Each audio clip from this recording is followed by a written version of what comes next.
Chapter 152. Mo Jingshan could tell that she was relaxed and confident. He held her waist and pulled her into his embrace. His words were low and carried a hint of warning. In the future, no matter what happens, don't run in front of me to block me. Remember this, do you hear me? Jean Wan smiled. In that situation, even if it was a knife, she would still rush over instinctively, much less a teacup. Mo Jingshan brought her back to the room and had the helper bring over some medicinal wine.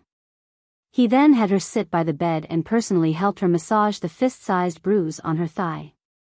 Jean Wan looked at him, asking, "Have you lived in Los Angeles for a long time?" Mo Jingshan's hand paused on her thigh for a moment, but it was only for the blink of an eye. He then continued to pour out the yellowing medicinal wine to massage her thigh. "When I was studying in America, I lived in Los Angeles. I stayed there for about 2 to 3 years. Jean Wan stared at him. "Have we met?" Mo Jingshan stood up, closing the bottle of medicinal wine and casually placing it by the side. He turned back to look at her. "What do you think?" she said. The things that happened in America back then, her memories were really blurry. After all, so many years had passed in her previous life. How could she have the mood to recall her teenage years? Now that she thought about it, she could not remember when she had met Mo Jingshan. A man like him would leave a deep impression on any woman with a single glance.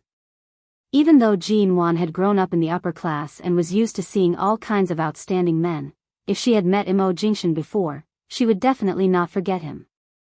"I don't think so," Jean Wan muttered to herself. Mo Jingshan watched her, his gaze dark and deep. At the same time, in the Ji family's villa. It was already late at night. Ji Mengran's room was still brightly lit, but the atmosphere was stifling. Earlier, she had called in Shuyan. However, in Shuyan's tone was cold. "Second Miss Ji, you don't have to vainly hope to obtain any benefits from me. The relationship between us has never been one of cooperation. In the future, don't call me again." After that, the call was hung up. Originally, she wanted to use In Shuyan as a sharp blade to successfully push Jean Wan away from Mo Jingshan's side. However, she did not expect that In Shuyan would return to America so soon. The reason she called her was to find out the current situation between Mo Jingshan and Jean Wan. In the end, she heard such words that kept her 1,000 miles away. Clearly, this In Shuyan was the same as her, wishing for Jean Wan to immediately disappear from this world. Yet, she insisted on pretending to be insufferably arrogant. Who was she showing her arrogance to? Returning to the United States was tantamount to retreating in defeat. As a loser, he pretended to be very virtuous. What surprised her even more was that Mo Jingshan's father's intervention failed to shake Jean Wan's status as Mrs. Mo. If Jean Wan was more suspicious, or if she was still as spoiled as before, she would definitely argue with Mo Jingshan. However, Jean Wan had always been so calm. She did not even make a fuss once. Previously, Ji Mengran had always thought that Jean Wan would definitely lose completely against a tough opponent like In Shuyan. However, right now, with this unexpected result, she really did not have any confidence. Not to mention that Jean Wan's current personality was something she could not understand. Furthermore, with Mo Jingshan around, no matter what happened, it would be difficult to harm Jean Wan. In front of the Mo family, Shine Group's chairman could not use too forceful methods to force her. After all, there was still the elder. Mo Shaoza was sandwiched between Elder Mo and Mo Jingshan. There were many things that he could not do even if he wanted to. After all, the person standing by Jean Wan's side was none other than Mo Jingshan. That man had a coldness that could cause one's bones to quench with fear. He did not make a sound, but it seeped into every corner. 2 days later, early in the morning, Ji Hongwen discovered that Ji Mengran appeared as though she had not slept for several nights. Ever since she purposely targeted Jean Wan at the Mo family, Ji Hongwen had been strict with her. However, it was clear that while he could control her, he could not control her heart. He abruptly said coldly, "You're eating with such a long face." Your father is still alive. Who are you crying for? Ji Mengran was startled by the sudden words. She almost dropped the chopsticks in her hand. She raised her eyes to say, Dad, I couldn't sleep for the past 2 nights. That's why, you can't sleep because you've done too many shameful things. Ji Hongwen coldly said. Ji Mengran secretly bit her lips. She endured the grievance and lowered her head to shove a mouthful of rice into her mouth. In the past, when Jean Wan was at home, her father would often compare her with Jean Wan, praising her for always accompanying him at home. He praised her for being gentle, knowing how to respect her elders, and for not going against him. His words were filled with praise for her and instigation of Jean Wan. But now, Ji Mengran unwillingly placed her bowl down. Under Ji Hongwen's glare, she had no choice but to pick it up and continue eating. However, the food was tasteless, and her stomach was filled with anger. Old Ji, don't blame Mengran. It's fine if you scolded her a while ago, but do you want to make things difficult for her for the rest of your life? Jean Wan isn't an outsider. Both of them are your daughters. The Mo family's matter has been in the past for a long time. It's about time we move on, Shenheru gently persuaded. Ji Hongwen coldly scolded, do you think you're very clean? Do you really think I don't know what happened when you took away the chessboard? Without your help, would Mengran have the ability to enter my study to take something? Shenheru smiled at him as though she was begging for forgiveness. Her gaze then shifted to Ji Mengran, warning her not to cause any more trouble in front of her father. After finishing the meal under Ji Hongwen's cold gaze, Ji Mengran's heart was still burning with anger. While Ji Hongwen was at the company, Ji Mengran slipped out. She could not return to the Yu Garden, and she was unable to find out where Jean Wan and Mo Jingshan were staying. The only thing she knew was that Jean Wan's studio was in Jean Lin Building. She decided to take a taxi there. Entering Jean Lin Building, she arrived at the floor where Mo Wan's studio was located. Seeing the words Mo Wan's studio, Ji Mengran's expression was calm, but her heart was about to vomit. Just as she was about to enter, she was abruptly blocked by a tall, skinny, short-haired woman. Who are you? Ji Mengran was startled by this short-haired woman's cold aura. She took a step back, asking with a confused expression. Feng Ling did not speak, only coldly staring at her, not letting her in. Are you the receptionist of this studio or some small employee? You dare to block my way? Do you know who I am? Ji Mengran was extremely displeased at being ignored so coldly. Feng Ling expressionlessly cut her off. CEO Mo has instructed that the Ji family's second miss and dogs are not to approach within 10 meters of Mrs. Mo. Chapter 153. What did you say? Do you dare to say it again?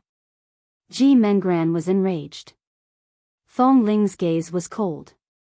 As she wished, she repeated, the Ji family's second miss and her dog are not allowed to come within 10 meters of Mrs. Mo.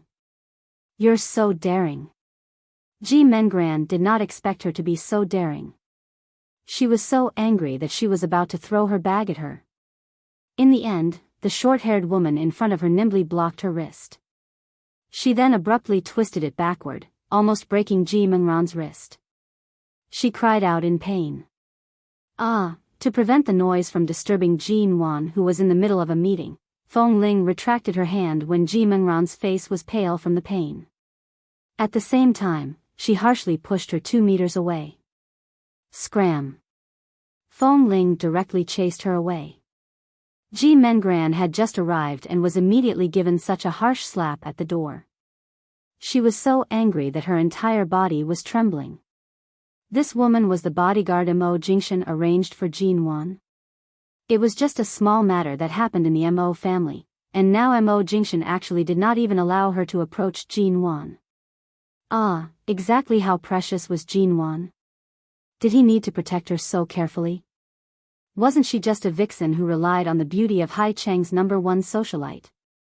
Since you recognize me, you should know what kind of people the Ji family has in Hai Cheng. You actually dared to be so heavy-handed against me. I don't care who sent you, do you believe that I won't sue you? Ji Mengran rubbed her wrist that was almost broken. The skin on her wrist was slightly red. She glared at the short-haired woman angrily. There has never been a bodyguard who dared to treat me like this. Feng Ling appeared as though she did not hear anything. She continued to stand there, maintaining her cold indifference. Ji Mengran did not believe her and continued to walk forward. However, before she could approach, Feng Ling's cold gaze abruptly swept toward her. That gaze landed directly on Ji Mengran's reddened wrist, as though if she dared to take another step closer, she would really break it. Ji Mengran's expression did not soften, but her heart instinctively trembled. She paused and hesitated for a moment. Her gaze then turned toward the glass door of the studio. Feng Ling turned slightly to the side expressionlessly, blocking her view. She did not even give her a chance to look in. Although Ji Mengran was angry, she still kept her guard up. She didn't confront him head-on. She angrily turned around and walked out. Ever since she was slapped by Jin Wan, Ji Mengran's heart was still somewhat fearful and had not met Jin Wan again. Previously, he had wanted to use the opportunity of An Shuyan coming to Haicheng from America to fan the flames, but in the end, he still did not gain any benefits. She wanted to see what was going on with Jin Wan. Could it be that there really was an expert by her side giving her pointers? There must be something wrong with this. Boss Nguyen, the leaders of the City Hall's land office have already gone to Ximin Square for an inspection. Xiao Ba ran into Jin Wan's office to report. Jin Wan glanced at the time and stood up to pick up the car keys. Let's go take a look. Xiao Ba held the prepared materials in her hands and followed Jin Wan out of the studio. Just as Jin Wan's car was about 100 meters away from the parking lot, a taxi followed behind. Ji Mengran sat in the car and said to the driver, "Follow them. Keep following them. Maintain a distance and don't get discovered." Ji Mengran then realized that Jin Wan was acting strangely. Usually, Jin Wan did not need to go to any social events. Her car was not heading in the direction of the U Garden, nor was it heading to the MO Corporation. Could it be that she was heading back to her new residence? Right now, Jin Wan was too guarded. Furthermore, they had already shed all pretense of cordiality. Ji Mengran could not brazenly approach her and could only follow quietly, waiting for an opportunity to make a move. In the car in front, Feng Ling drove. At the same time, she casually glanced at the rearview mirror. The car suddenly sped up. Xiao Ba sat in the front passenger seat and handed the materials in her hands to Jin Wan. "Boss, these are the approval materials that we'll be showing to the land office's leader. Take a look. I've carefully sorted through them. There shouldn't be any problems." Jin Wan took them and lowered her head to read them carefully, as though she was completely unaware of the situation behind the car. Feng Ling's driving skills were very good. She cleverly turned the car into the intersection on the side and quickly passed it. Although she drove very steadily, the sudden speed was too fast. Xiao Ba, who was sitting in front, asked in confusion, "Why are you suddenly driving so fast?" Feng Ling did not speak. Her cold eyes were still indifferently glancing at the situation in the rearview mirror. Jin Wan continued to read the materials in her hands without batting an eyelid. She did not make a sound or even ask a question.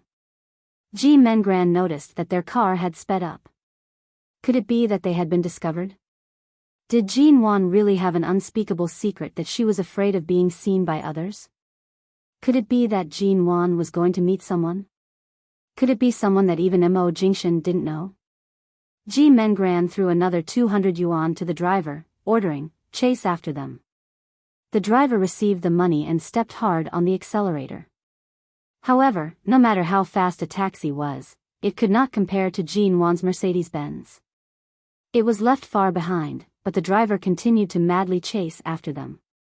Jin Wan's car did not stop even when it passed by Ximin Square. Xiao Ba called out from the car, "Aya, we've arrived, we've arrived. Why aren't you stopping?" Feng Ling ignored Xiao Ba's chatter and continued to speed up expressionlessly. After Jean Wan finished reading the materials in her hands, she raised her head and said calmly, "Continue driving. Make a few more turns." Hearing this, Feng Ling's eyes immediately brightened.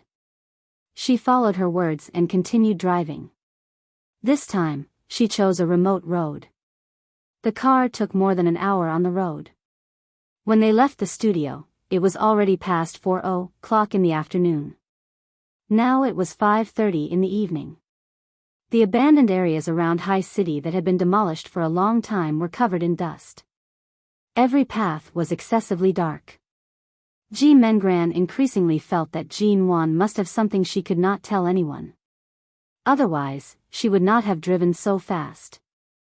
She urged them to chase after them.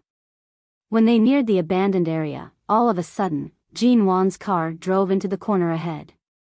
When the car chased after it, it could not be seen at all. Where did it go? The driver's expression was confused. There were 2 roads ahead, and it was impossible to tell which direction the car had gone. This place is filled with broken walls and tiles. The further in we go, the smaller the road becomes. No matter how agile that car is, it can't have gone too far, Ji Mengran said. I'll go in to take a look. Stop the car here and wait for me. After alighting from the car, Ji Mengran felt that Jean Wan was too strange. What was she doing here? Chapter 154.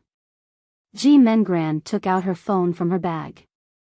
She planned to take a picture of Jean Wan the moment she saw anything wrong with her and bring it back to Mo Jingshan. However, even after walking for a long time, she did not hear any sound. The car could not drive in any further. Since the car did not come out, it could not continue driving in. Where exactly was it parked? The paths in the ruins twisted and turned, like a small maze.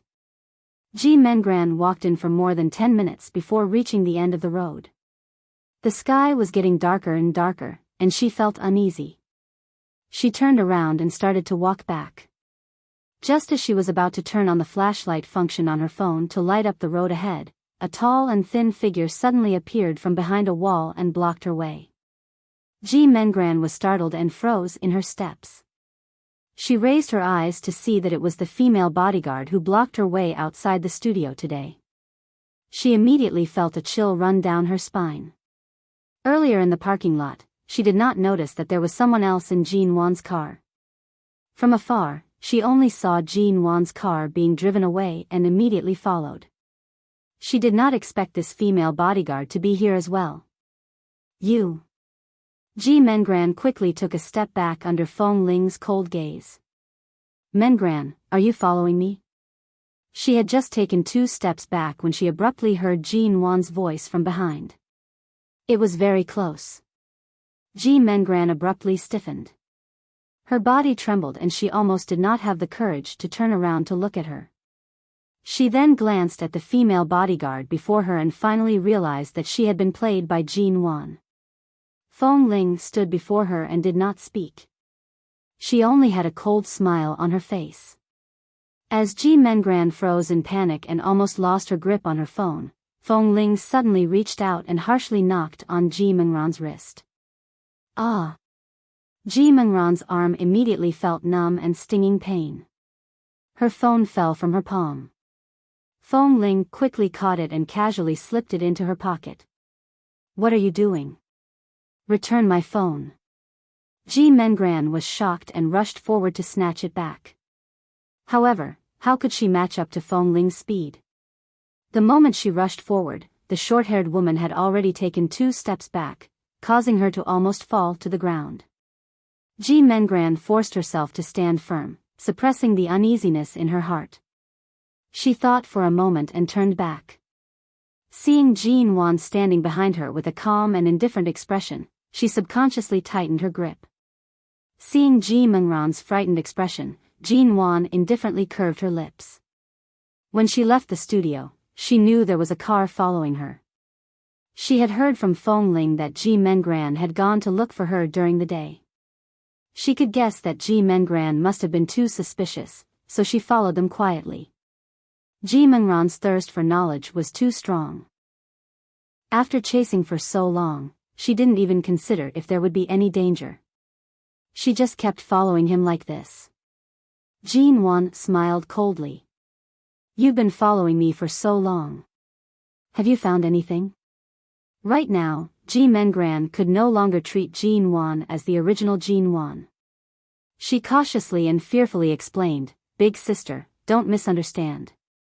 Dad said that you started your own studio and was worried that you wouldn't be able to handle it, so he asked me to come over to help. In the end, I was blocked outside by your people. As she spoke, Ji Mengran cautiously glanced at the female bodyguard. Fong Ling coldly watched her. Ji Mengran's gaze faltered, and she rushed to face Jin Wan. Earlier on, I was near your studio. When I saw your car leave, I followed out of curiosity. After all, Dad said that he was worried that you'd lose all the money you've invested. He was also afraid that you'd meet with trouble in such a scheming business and that you'd embarrass the Ji family, so I followed to take a look. Jin Wan crossed her arms, smiling mildly at her, but did not speak.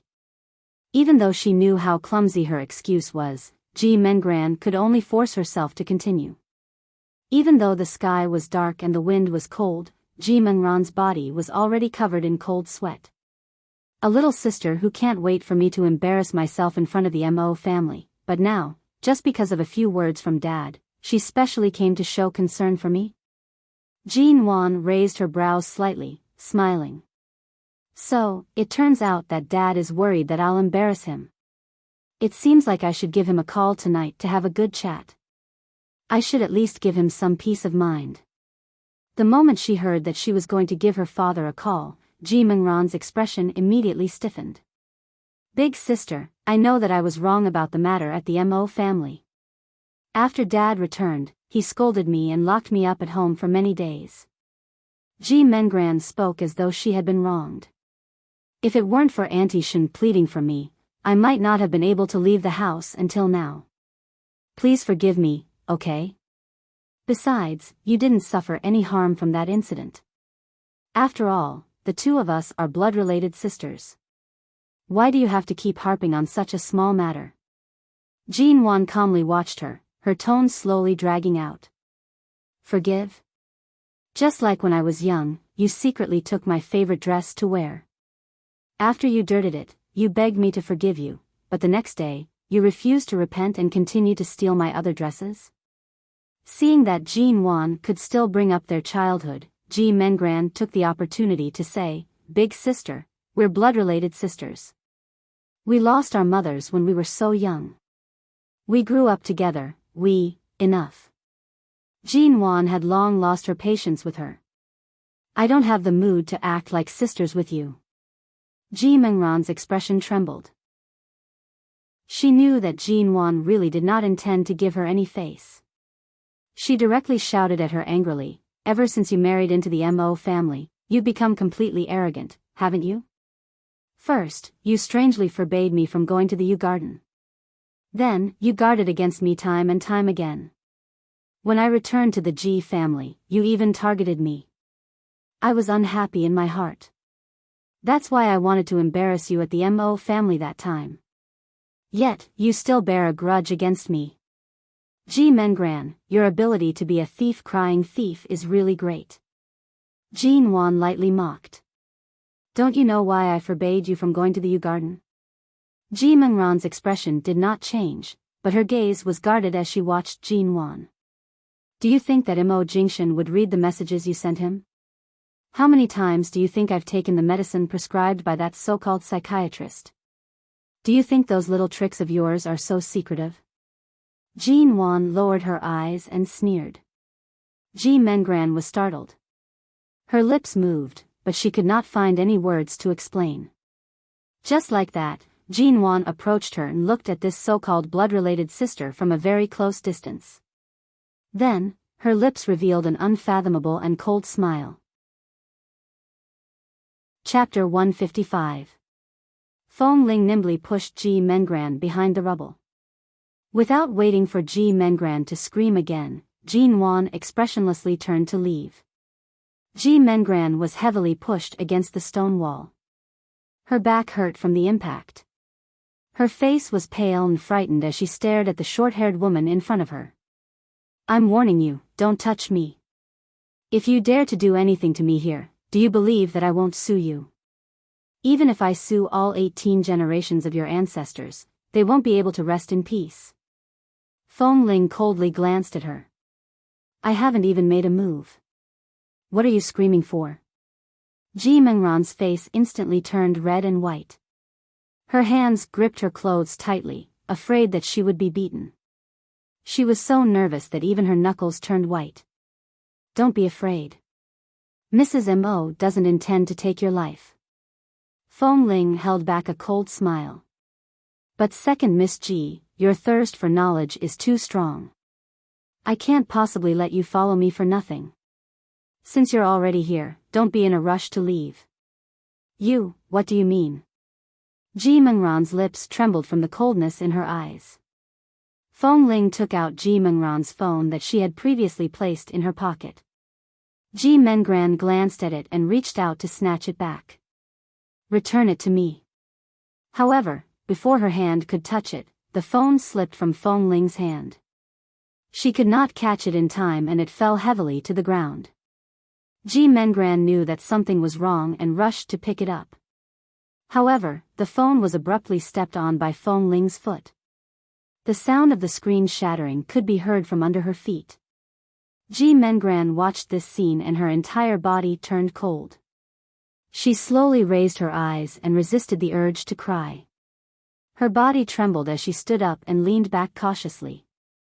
In an instant, she bumped into the stone wall behind her. Do you know what this place is? Feng Ling's tone was still cold. Ji Mengran subconsciously scanned the surroundings and answered guiltily, this is a small area that was demolished a long time ago. Feng Ling was very tall and looked down at her.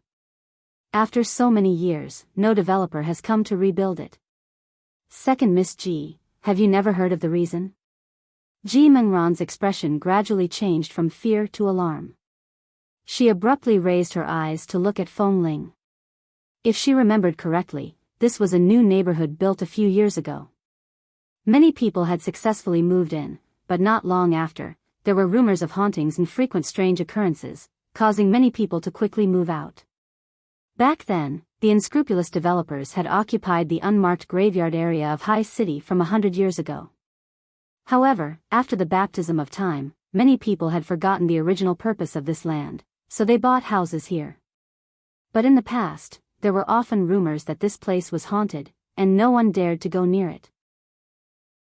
Later, because everyone moved away, and because the rumors of the strange incidents became worse and worse, the place was demolished. Until now, no developer dared to come and occupy this piece of land. Right now, the place they were standing on was the unmarked graveyard from 100 years ago, and the stone walls that had been torn apart. The weather forecast says it's going to rain tonight. Did Miss G bring an umbrella? Otherwise, if you stay here alone, it won't be good if you catch a cold from the rain. As Feng Ling spoke, she decisively snatched the bag from Ji Mengran's hands. She opened the zipper and turned the bag upside down, pouring all the things inside onto the ground. She then lowered her eyes to look at the various cosmetics and bank cards inside. She laughed coldly and casually kicked them a few times. She smiled faintly, you really didn't bring an umbrella. It seems like you can only be drenched by the rain. What do you mean I'll stay here alone? Ji Mengran's back was cold, and her lips were pale from fright.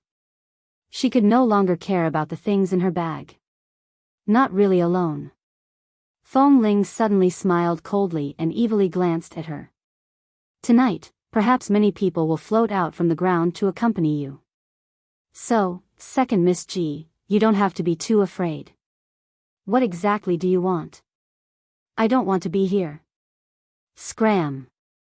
Let me go. Ji Mengran was so frightened that all the hair on her body stood up. She screamed and reached out to push her away to escape. Feng Ling avoided her hand and grabbed her wrist, heavily pushing Ji Mengran back against the stone wall. This is the simplest warning. In the future, if you dare to follow Mrs. Mo again, I'm afraid it won't be as simple as being thrown here for a night. Feng Ling coldly said, second Miss G. I hope you have a good time tonight. What are you doing? Come back. Give me your cell phone. G. Mengran was afraid that she would really be thrown here. Right now, she had nothing in her hands, and it was impossible for her to hail a taxi in this area. She pounced over like a madwoman to grab her. In the end, she was mercilessly flung back by Feng Ling. She staggered backward and fell onto the ground. Several minutes later, Feng Ling returned to the car and said to Jean Wan, Mrs. Mo, we can leave now. Xiao Ba was still unclear of the situation, but seeing Jean Wan's cold and thoughtful expression, she did not dare to ask. When Feng Ling returned, she glanced at the time and softly said, Boss Nguyen, the people at Ximin Square should still be there. Are we still going? Yes. Jean Wan closed the documents in her hands. Let's go. Ji Mengran struggled to stand up with much difficulty. She walked forward step by step, wanting to return to the taxi she had taken earlier. However, the ruins were truly like a maze. She searched for a long time before she finally found it. However, the taxi had already driven away out of patience. The sky had already darkened completely. It was indeed raining at night, and the originally dark sky was now covered with dark clouds. Gusts of cold wind blew from behind her, accompanied by the sharp sound of the wind coming from the cracks in the dilapidated stone walls. Each sound was more terrifying than the one before. Ji Mengran was so frightened that her face was drained of all color.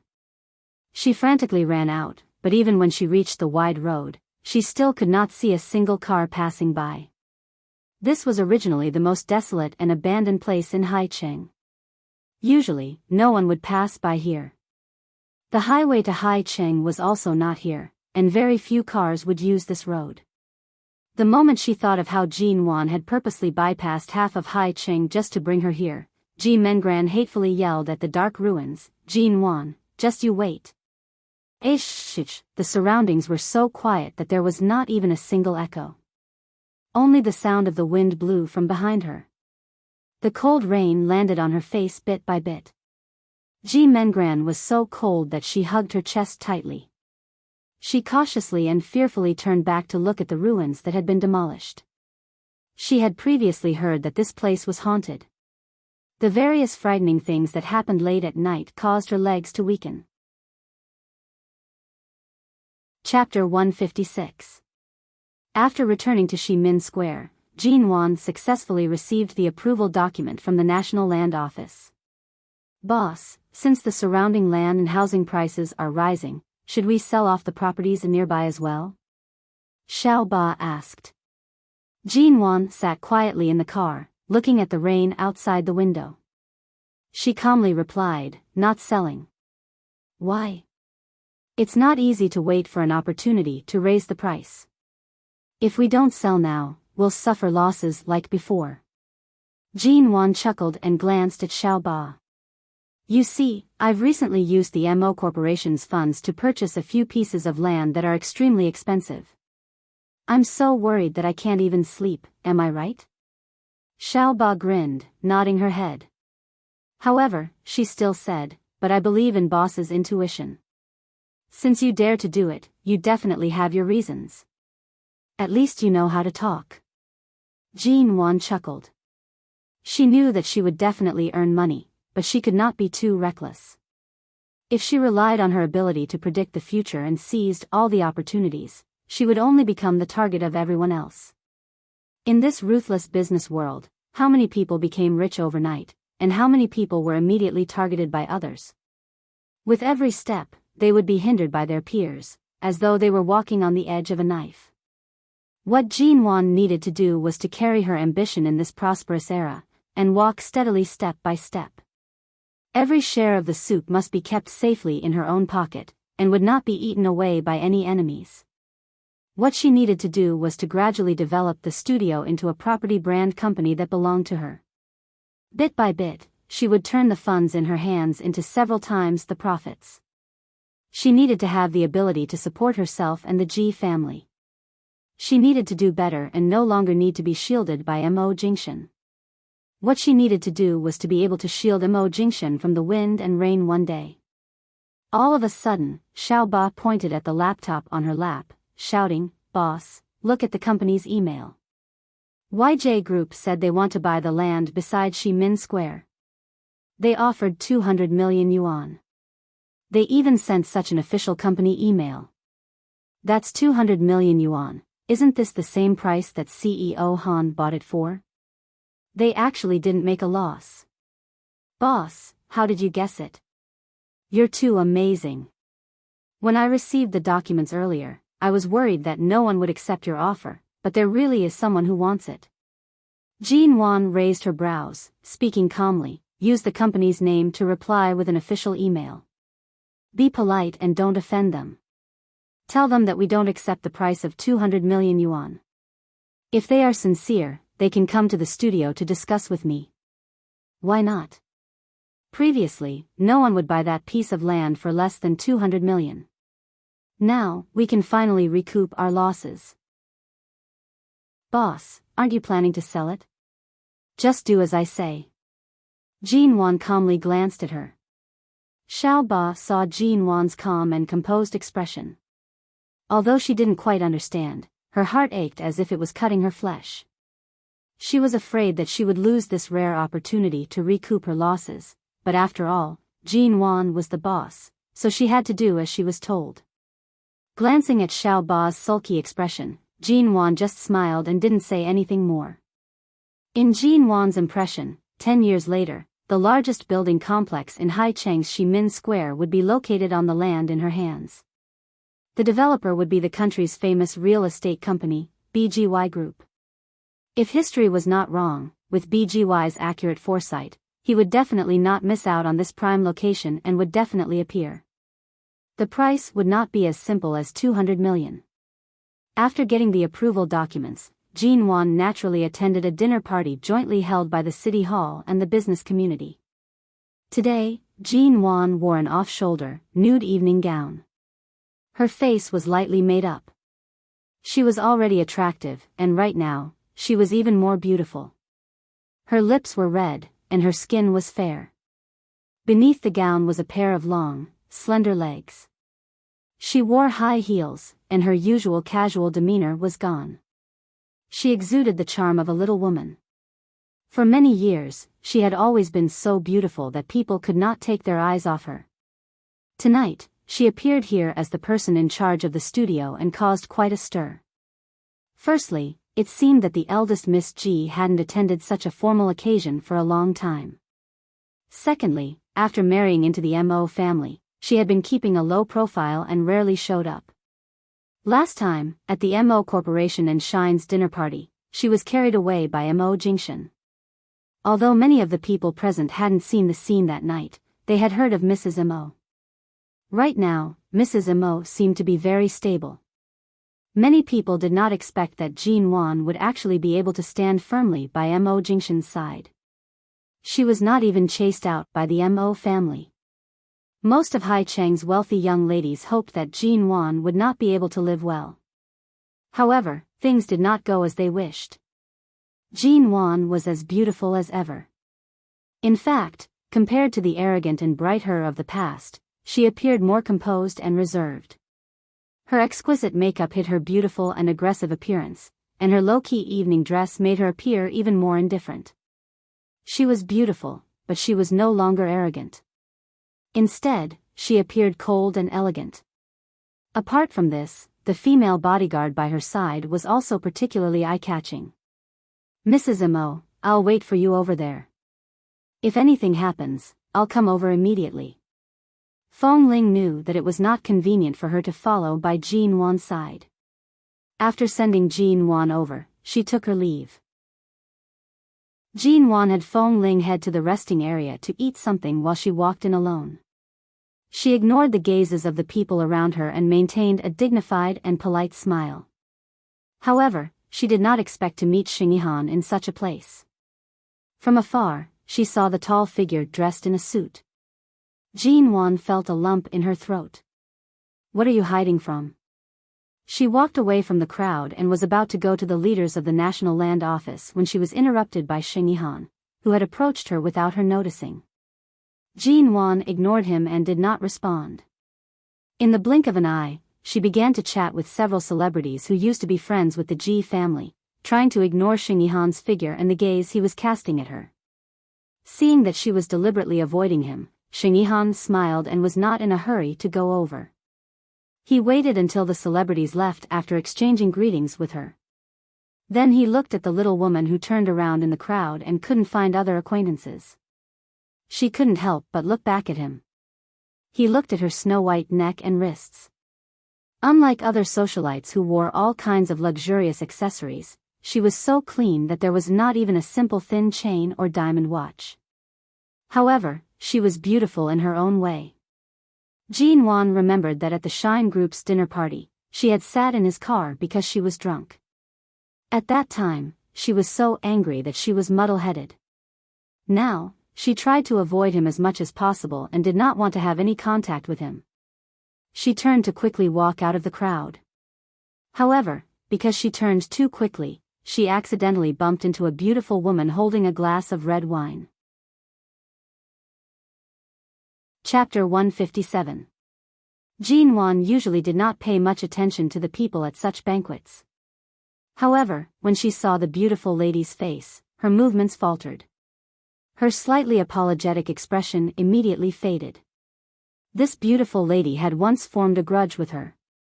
She was the pearl of a furniture company, and her surname seemed to be Han. This Miss Han was once one of Mo Jingshan's pursuers. It could not be said that Mo Jingshan was not someone these people could easily meet. Especially after his marriage, these socialites who once had a crush on him and even threatened to jump off a building just to meet him could not even catch a glimpse of his back. This Miss Han, who had once appeared on Hai Cheng's news for almost jumping off a building for Mo Jingshan, was unconvinced by Jean Wan's title as the #1 socialite due to her beautiful appearance. She had tried to compete with Jean Wan several times at banquets, but was always coldly ignored by Jean Wan. As time passed, they began to dislike each other and formed a grudge. What angered her even more was that after Jean Wan married Mo Jingshan, she not only lost completely, but was also angered to the point of vomiting blood. Being able to meet Jean Wan again at such an occasion, Miss Han naturally would not miss out on the opportunity to nitpick.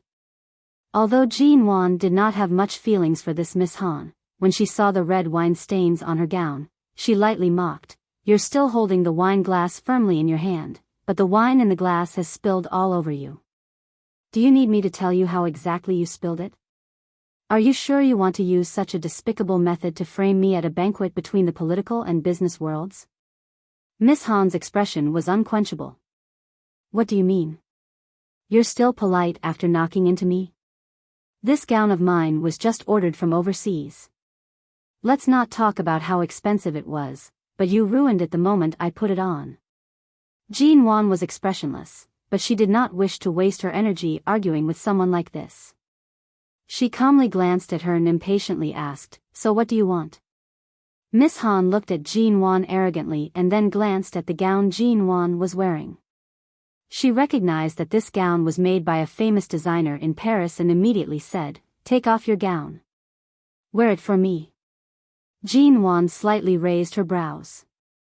"Are you sure?" Originally, the commotion here was not loud, but because Miss Han had intentionally raised her voice, all sorts of unfriendly gazes were directed toward Jean Wan. There were many people who were on the same side as Miss Han. In Hai Cheng, there were many who were unconvinced by Jean Wan and could not bear to see Jean Wan marrying into the Mo family. Various wealthy young ladies saw this scene and approached to watch. Their gazes were all directed in Jean Wan's direction. They stood by the side and pointed, whispering, and their gazes were unkind. "What's going on?" Miss Lin, who had a good relationship with Miss Han, walked over and asked deliberately. Miss Han said unhappily, "A certain Hai Cheng's #1 socialite is now crowned with the Mo family's name. She walks around with her eyes on the top of her head and doesn't even look at others.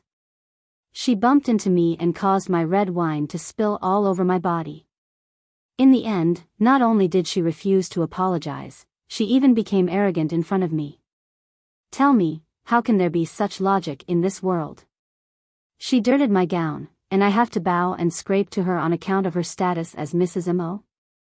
By the side, Miss Lin and the other wealthy young ladies all shifted their gazes toward Jean Wan. Facing a common love rival, they naturally stood on the same side. To be able to see Jean Wan make a fool of herself in front of everyone was naturally a joyous thing. Miss Lin spoke with a conciliatory tone. Since that's the case, then Mrs. Mo should apologize to Miss Han. After all, you've dirted her gown. Although your status is high and the clothes you wear are many times better than ours, you can't look down on others like this. Is someone else's gown not a gown? If it's dirted, you have to apologize. A smile appeared on Jean Wan's face. Me, apologize? Miss Han and Miss Lin stood before Jean Wan, but for some reason, they felt that their aura could not compare to Jean Wan's. They felt as though they were shorter in front of her. However, there were still many people watching by the side, and there were many who were unhappy with Jean Wan. Miss Han met Jean Wan's eyes and said, "Earlier on, didn't you ask me how I want to resolve this matter? I've already said, take off your own clothes. I'll let this matter go like this." Jean Wan tilted her head slightly, looking at her with a smile that was not a smile. "Miss Han, you really don't care about trifles. Do you really like wearing clothes that others have worn? You don't have misophobia, but I have a very severe misophobia. I'd rather throw this gown into a shredder than allow others to touch my things." As she spoke, she paused for several seconds. "Also, Miss Han, you only have 2 mouthfuls of red wine left in your hand. You're holding the glass so firmly. I only turned around and bumped into you. It doesn't even count as bumping into you. Such a small amount of wine actually spilled onto you, and you cleverly stained it in the most obvious spot. I can't even be sure if I actually touched the hand you used to hold the wine. Do you really have to make a big deal out of it? Could it be that you've contracted Parkinson's at such a young age? Your hands trembled to the point where someone only touched you slightly, and the wine in this glass spilled onto you? You." Miss Han instantly stared at Jean Wan in disbelief. She was so angry that her face was pale. She was clearly telling others that she was framing her and intentionally stirring up trouble. Right now, the one whose gown was dirted is me. Miss Han gritted her teeth in anger. "Mrs. Mo, your face is really too ugly when you're trying to push the blame away." "Am I pushing the blame away? If you can prove that this wine was indeed spilled by me, I'll immediately compensate you with a gown of the same style. But if you want me to take it off and give it to you, I'm afraid you're not qualified. Besides..." Jean Wan's gaze calmly swept across her body. "You're shorter than me by 5 centimeters, but you're clearly several kilograms heavier than me. Are you sure that even if I take it off, you'll be able to wear it?" Jean Wan's speech was not fast, but there was no way for others to interrupt. The one who could not interrupt the most was naturally Miss Han. She was so angry that her hands were trembling. Chapter 158. For so many years, the reason why Jean Wan was not liked by these women in the socialite circle was because of her unyielding face and her mouth. Jean Wan was never at a disadvantage. Regardless of whether it was in the past or now, even after 10 more years of life experience, under her calm and reserved appearance, her personality of not allowing others to step on her head was still there. Whoever wanted to take advantage of her would most likely have to go back to the furnace and be remolded for several years. But from the looks of it, it really seemed as though she, Mrs. Mo, was bullying some of the Han family's young ladies.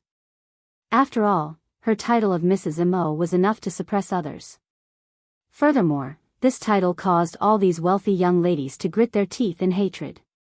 Miss Lin saw that Miss Han was angered to the point of speechlessness and directly took a step forward. "Mrs. Mo's aura is really great. As expected, you're different after marrying Mo Jingshan. I heard that the last time you appeared in such an occasion, you pretended to be weak and was carried by CEO Mo. We were still wondering how you managed such a marriage. So, it turns out that you're just pretending to be a little white flower in front of CEO Mo? Now that CEOMO isn't here, you're starting to put on an oppressive aura again, aren't you? As expected, you're a scheming woman. Do you dare to say that you didn't purposely dirty her clothes? Do you dare to say that you're not targeting her? Jean Wan coldly glanced at her. Why would I target her? Isn't it because you know that Miss Han has always liked CEOMO? And because she once had a little relationship with CEOMO, you're jealous and hate her in your heart. Today, seeing her here, you want to dirty her clothes and embarrass her? Besides, who here doesn't know what kind of conduct you had in the past? You're an arrogant young lady who has bullied others many times. Why are you pretending to be innocent and virtuous now? Jean Wan's expression immediately darkened. Aside from being too lazy to pay attention to idlers like you, when have I ever bullied anyone? Pride doesn't seem to need you to judge. For example, this Miss Han in front of me. She asked me to take off my gown for her to wear, but I refused. She lifted a rock to smash her own feet and lost face, and now it's me who's bullying her? You're targeting me from the start. Otherwise, you wouldn't have bumped into me. Miss Han took the opportunity to speak. Jean Wan narrowed her eyes. Once, in order to pursue my husband, you even resorted to jumping off a building and acting crazily. In the end, he didn't even give you a single glance. How are you worthy of my attention? How is he worthy of me targeting him? The past was suddenly brought up again.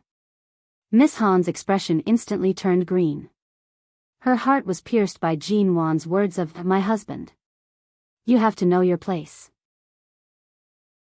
If you can't take back the dirty water you've spilled, kneel on the ground and lick it clean.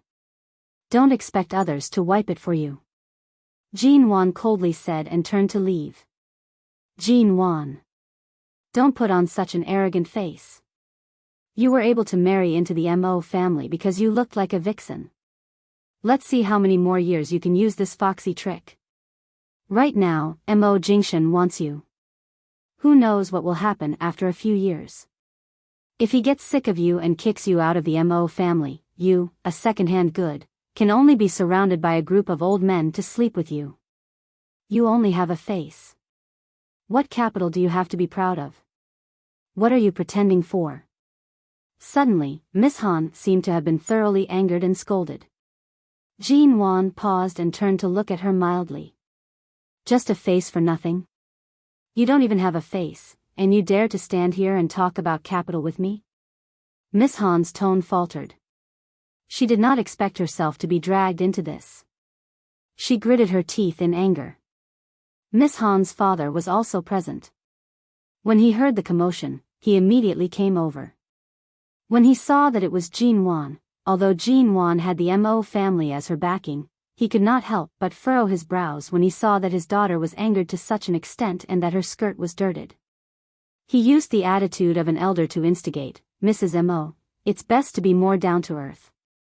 If you do something wrong, you should admit it. Although my daughter shouldn't have openly quarreled with you here and hurt your face, since you dirted her clothes, you should at least show the proper attitude. Can't you understand human language? Jean Wan no longer had any patience. She was even more unwilling to fight a battle of attrition with these people and felt that it was a waste of time. Her skirt was dirted by herself. It has nothing to do with me. If you don't believe me, you can check the surveillance footage yourself. Stand up and speak after you're done. Miss Han's father's expression immediately turned ugly. Mrs. Mo's upbringing is really too poor. Speaking to your elders like this, is this how your father taught you? It seems like I should find some time to have a chat with Director G and Elder Mo, if it were not for the fact that he could not embarrass Jean Wan in front of so many people. Miss Han's father really wanted to give Jean Wan a slap to let her know what was good for her. Miss Han relied on the fact that everyone was backing her up and that her father was by her side. She immediately looked at Jean Wan arrogantly and domineeringly. The truth is right in front of us. After all, you did touch me, and the force with which you touched me can't be seen from the surveillance footage. Right now, we can turn this into a small matter. I still have that request. Take off your clothes. So what if I can't wear it? I didn't say I wanted to wear it. Take off your clothes in front of everyone, and I won't bicker with you. At this moment, a lazy and smiling voice came from behind Jean Wan. Miss Han, are you sure you want Mrs. Mo to take off her clothes in front of everyone? There are at least dozens of people here, if not hundreds. With so many people here, I'm afraid it won't be enough for Mo Jingshan to dig them out. This voice belonged to Xing Yihan. Although he was clearly speaking for Jean Wan, his words still caused Jean Wan to feel extremely unhappy. His words were obviously filled with sarcasm and mockery that only she could hear. Mr. Sheng, I heard that you once had some relations with the Ji family. Aren't you afraid of causing a misunderstanding by standing up for Mrs. Mo at this time? Miss Han could no longer suppress her anger. She completely did not give Xing Yihan any face. Even though he was already the successor of the Xing family and his status could not be underestimated, she refused to let things go just like that. Besides, Mrs. Mo can't possibly not have a spare set of clothes. It's just taking off her gown. It can't be that she doesn't even have underwear underneath. She's Hai Cheng's #1 socialite. If she doesn't reveal her figure for everyone to see, who can say that she's worthy of these words? Miss Han glared at Jean Wan. Miss Han, the Xing family's department store is nearby. If you want, you can choose a few items at any time. They'll all be under this Xing's name. Xing Yihan continued to smile lightly. There's no need to make things so difficult for her. Miss Han did not give up. Mr. Sheng, are you trying to be a flower protector? What if I insist that Jean Wan take off her clothes today? This Sheng has said everything. The Xing family's department store's doors are always open for Miss Han, but you clearly do not plan on giving me this face. Xing Yihan smiled faintly. Miss Han had already lost her rationality from anger. She coldly snorted. If Mr. Sheng's face is useless, then what about mine? Chapter 159. Jean Wan was also startled. Tonight, Mo Jingshan had other matters to attend to in the company and could not leave. He gave her a chance to be independent, so she did not ask to come. She did not expect him to actually appear. She clearly did not suffer any grievances, and it was just a small argument. However, in this situation, and with Xing Yihan present, she subconsciously felt her scalp tighten. Hearing Mo Jingshan's voice, Miss Han's expression changed greatly. She turned back in disbelief, and the moment she saw Mo Jingshan, she felt her legs weaken. Mo, CEO Mo, everyone looked in that direction. The man was dressed in a black suit, revealing a white shirt. His black trousers were straight and meticulous, and his handmade Italian leather shoes were unhurried as he walked out from the crowd. The moment the tall, handsome man appeared in the hall, he carried a cold aura, causing the people around him to hold their breaths and take a step back. No one dared to stand out and say a word. The man's cold and indifferent brows under his short hair were covered with a thin layer of frost. His perfect, heart-stopping silhouette revealed a cold indifference that no one dared to approach. The moment Jean Wan met Mo Jingshan's gaze, she slowly pursed her lips. These people never had a moment of peace. They insisted on making a low-key person like him unhappy on such an occasion. If they provoked Mo Jingshan, they would be the ones to suffer in the end. Even she didn't want to see the scene of these people being abused later. What's more, she felt that if her husband's cold aura was seen by these women who had ill intentions toward him, they would have all sorts of thoughts in their hearts. She really wanted to hide this man away. Miss Han looked at the approaching man. She knew better than anyone that Mo Jingshan's gaze had never landed on anyone else for even a second. From beginning to end, the person he was looking at was Jean Wan. Xiao had thought about this man for so long, but she had never received the slightest bit of his favor. Not even a moment of eye contact had passed. Everyone looked at Mo Jingshan. From the moment he appeared, no one dared to speak. Not to mention the business world or the political world, many people in Hai Cheng had to rely on the Mo family. Therefore, even if these people did not give face to the Xing family, they would not dare to offend Mo Jingshan in the slightest. Otherwise, they would not have a good ending. It was just that she didn't expect that Xing Yihan would protect Jin Wan even though she was the target of public criticism. It was said that Xing Yihan had a deep relationship with the Ji family, and it was clear that they were enemies. But more importantly, Mo Jingshan would come. Mo Jingshan actually appeared. This was an absolutely unexpected result. If they had known that he would come, who would have dared to take the opportunity to spew dirty water on Mrs. Mo? Now, the people around them all wanted to retreat 800 meters away to avoid being implicated. Mo Jingshan walked up to Jin Wan and stopped. He touched her hair, which was a rare sight. He lowered his eyes to look at the evening gown she was wearing, his voice low and heavy. Very beautiful. Jin Wan, the surrounding people were completely taken aback. Although they had heard that Mo Jingshan seemed to care a lot about Jin Wan, they never expected that in such an occasion and under such an atmosphere, the first thing he would do after appearing would be to praise his wife's beauty. He really did not place anyone in his eyes at all. Miss Han felt even more embarrassed by the side. Back then, in order to speak to Mo Jingshan, she even wanted to jump off a building, but this man was so cold that he did not even look at her. He did not even send a secretary to comfort her. Even when the news of her wanting to jump off a building was published on social news and the reporters went to interview him, he still did not respond. It was as though any woman who pursued him and liked him did not exist in his eyes, and he did not need to waste a single second on them. But towards this Jin Wan, he actually, although Jin Wan didn't suffer any loss just now, she was still a little nervous in front of so many people. Now that Mo Jingshan was by her side, she seemed to be relaxed. Standing by his side, she didn't speak but just smiled. No matter where you go, there are people who want to bully you. Is it because you're too weak, or does everyone think that Mrs. Mo can be ridden on by anyone? Mo Jingshan's gaze was cold, and his tone was cold. However, it revealed a sense of protection that belonged solely to Jin Wan. The surrounding people did not dare to breathe loudly because of his words. Jin Wan smiled. She was about to say that she was not bullied when the man reached out and pulled her into his embrace. He held her waist, allowing her to lean into his embrace. He then touched her shoulder and lowered his eyes to look at her. Not cold? Jin Wan shook her head.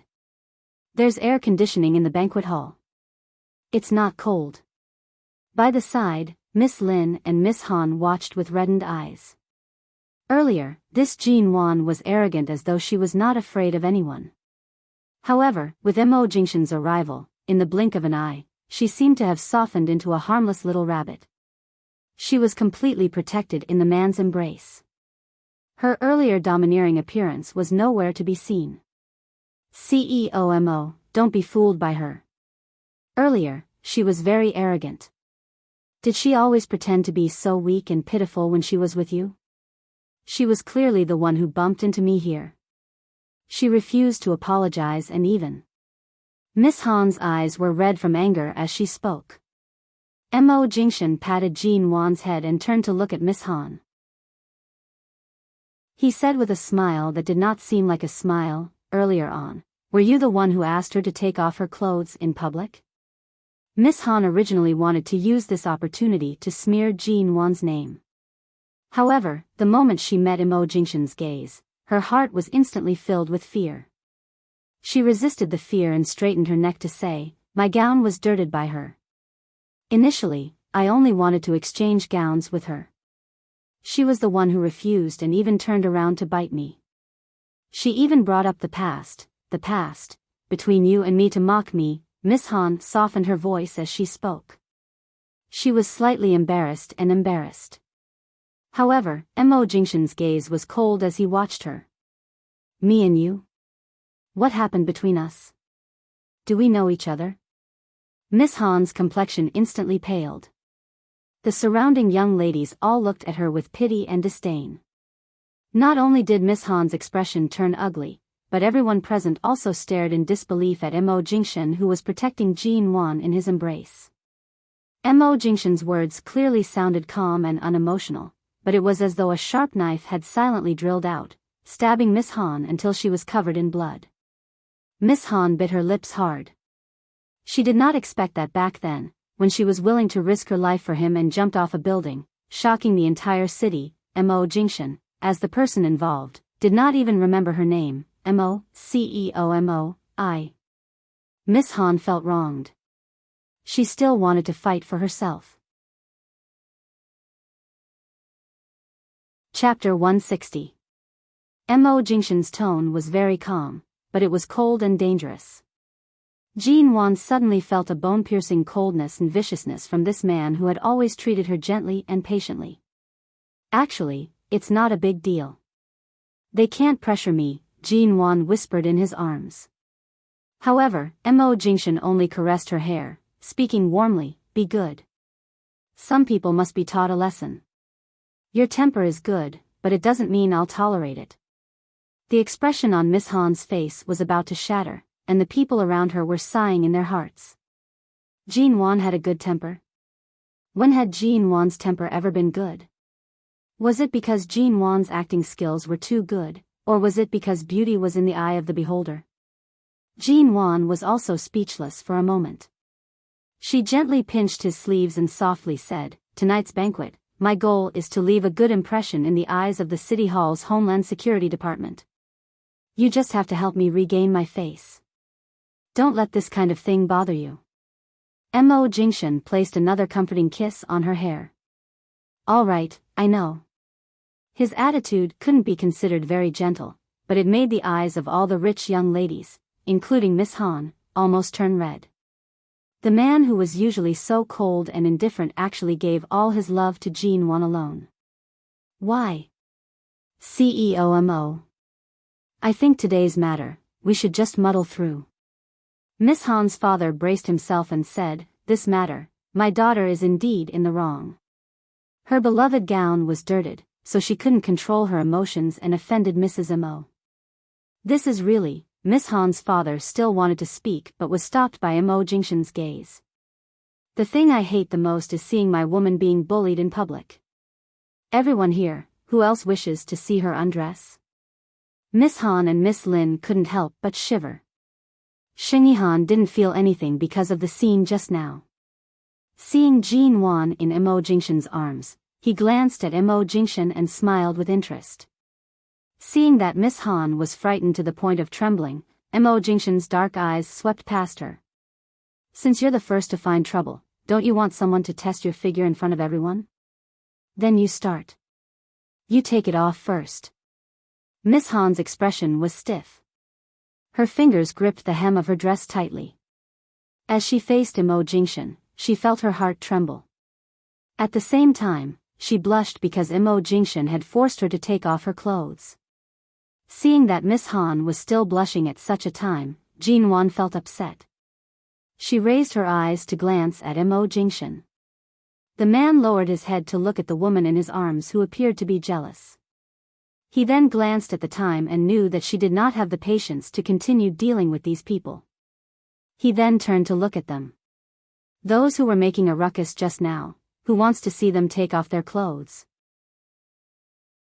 This Mo doesn't mind asking this hotel to open up a hall for you to watch. There were many people present, but the room was silent.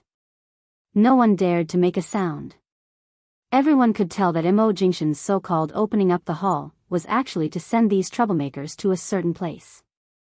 In any case, it would not be a good place, and they would definitely not have a good ending. "You don't want to take it off?" Mo Jingshan coldly glanced at Miss Han, suddenly smiling coldly.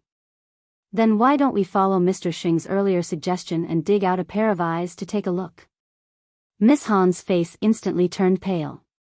Her eyes were filled with fear. Mo Jingshan's gaze coldly swept across the crowd. At this moment, the bodyguards rushed in. Even Feng Ling, who previously did not move because she thought Jean Wan could handle everything, also walked in. Mo Jingshan's tone was low and slow, but it carried a bone-chilling coldness. "Take them away. Take off your clothes and throw them in front of the hotel as a public display." "No!" Miss Han instantly screamed. "I don't want to take off my clothes. I don't want to." In the end, the bodyguards had already stepped forward to hold her down. Miss Han screamed and struggled madly. "I don't want. CEOMO, you can't do this to me. My clothes were dirted by Jean Wan.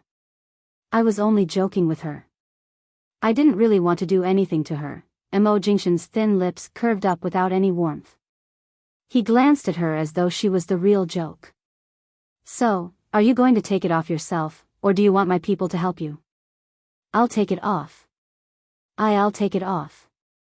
Miss Han struggled to free her hands. She cried as she raised her hands and tugged the shoulders of her gown down.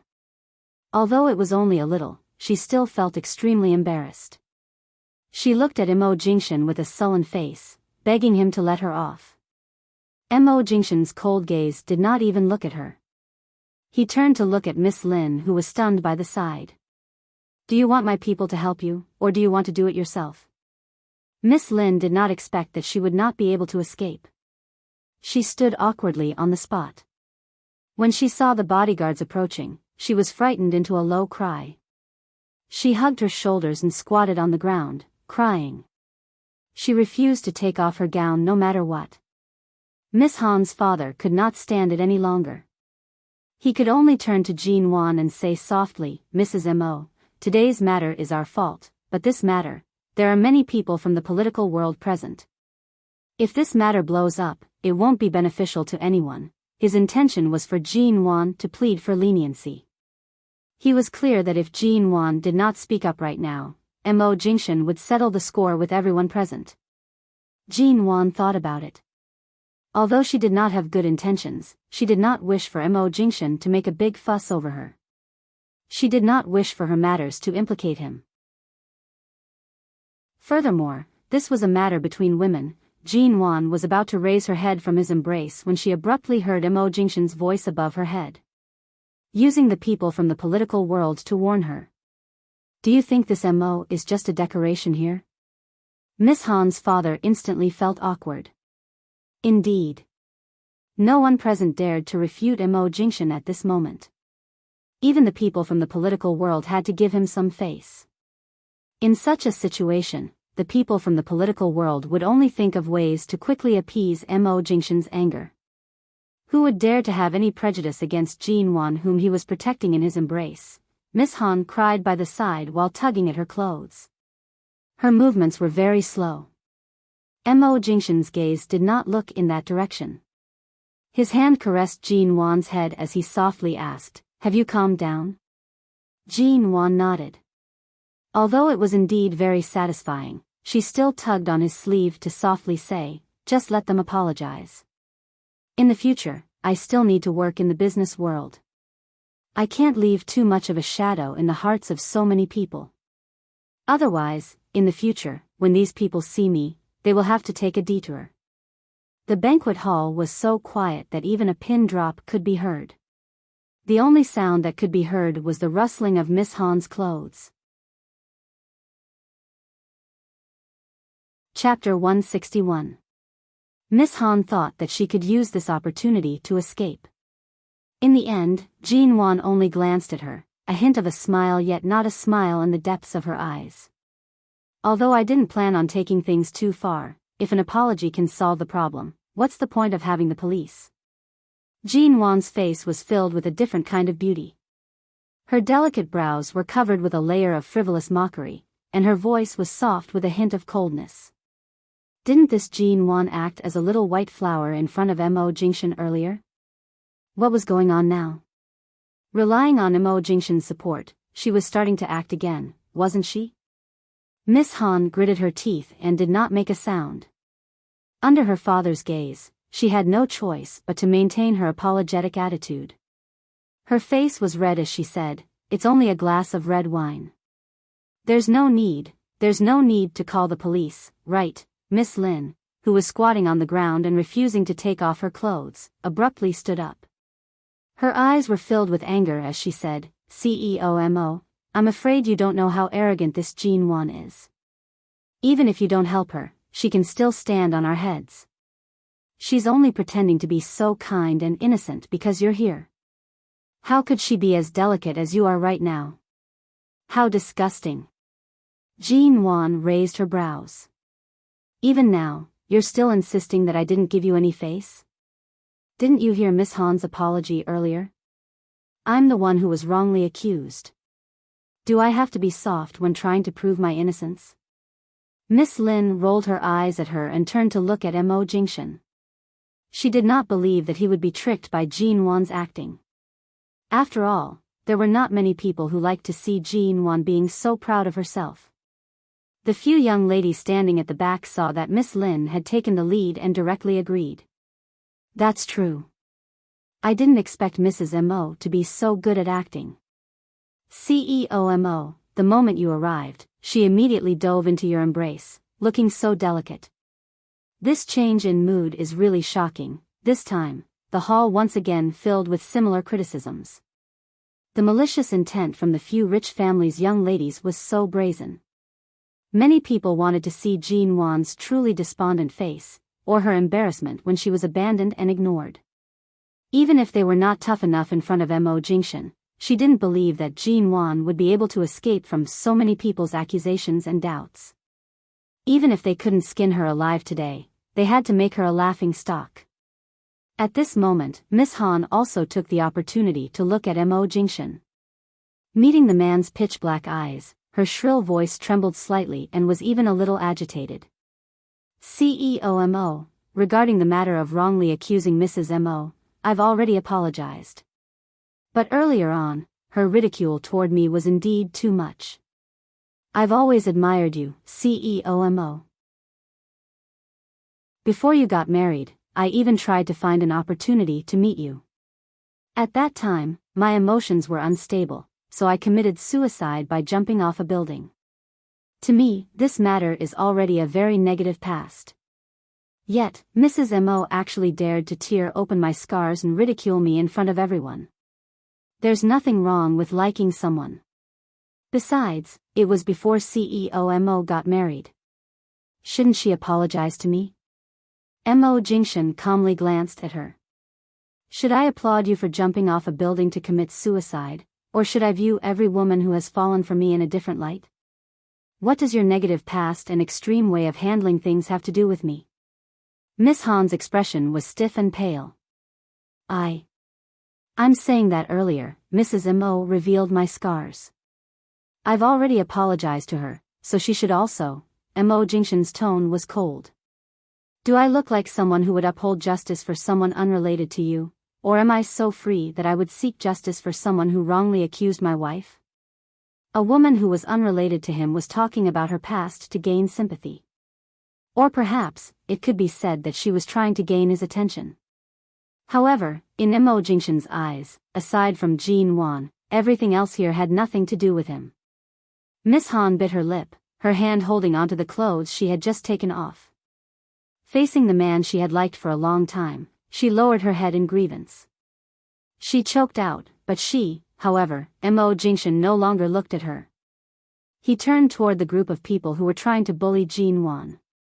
His gaze was calm and did not change in the slightest. As my wife, it doesn't matter if you're delicate or independent. When a woman should be soft, she should be soft. When she should be firm, she should be neither servile nor overbearing. The man's tone remained mild, but it caused the sensible people in the crowd to immediately shut their mouths. The hall once again descended into a strange silence. Miss Han took a deep breath. It was as though she was unwilling and filled with hatred. Her gaze shifted back and forth between Jean Wan and Mo Jingshan.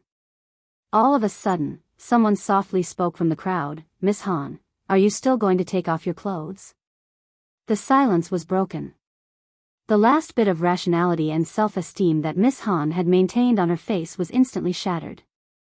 That person's words seemed to have activated some sort of mechanism. Many of the people who were originally waiting to see Jean Wan make a fool of herself now understood how they could protect themselves and prevent themselves from being implicated. People were often like this.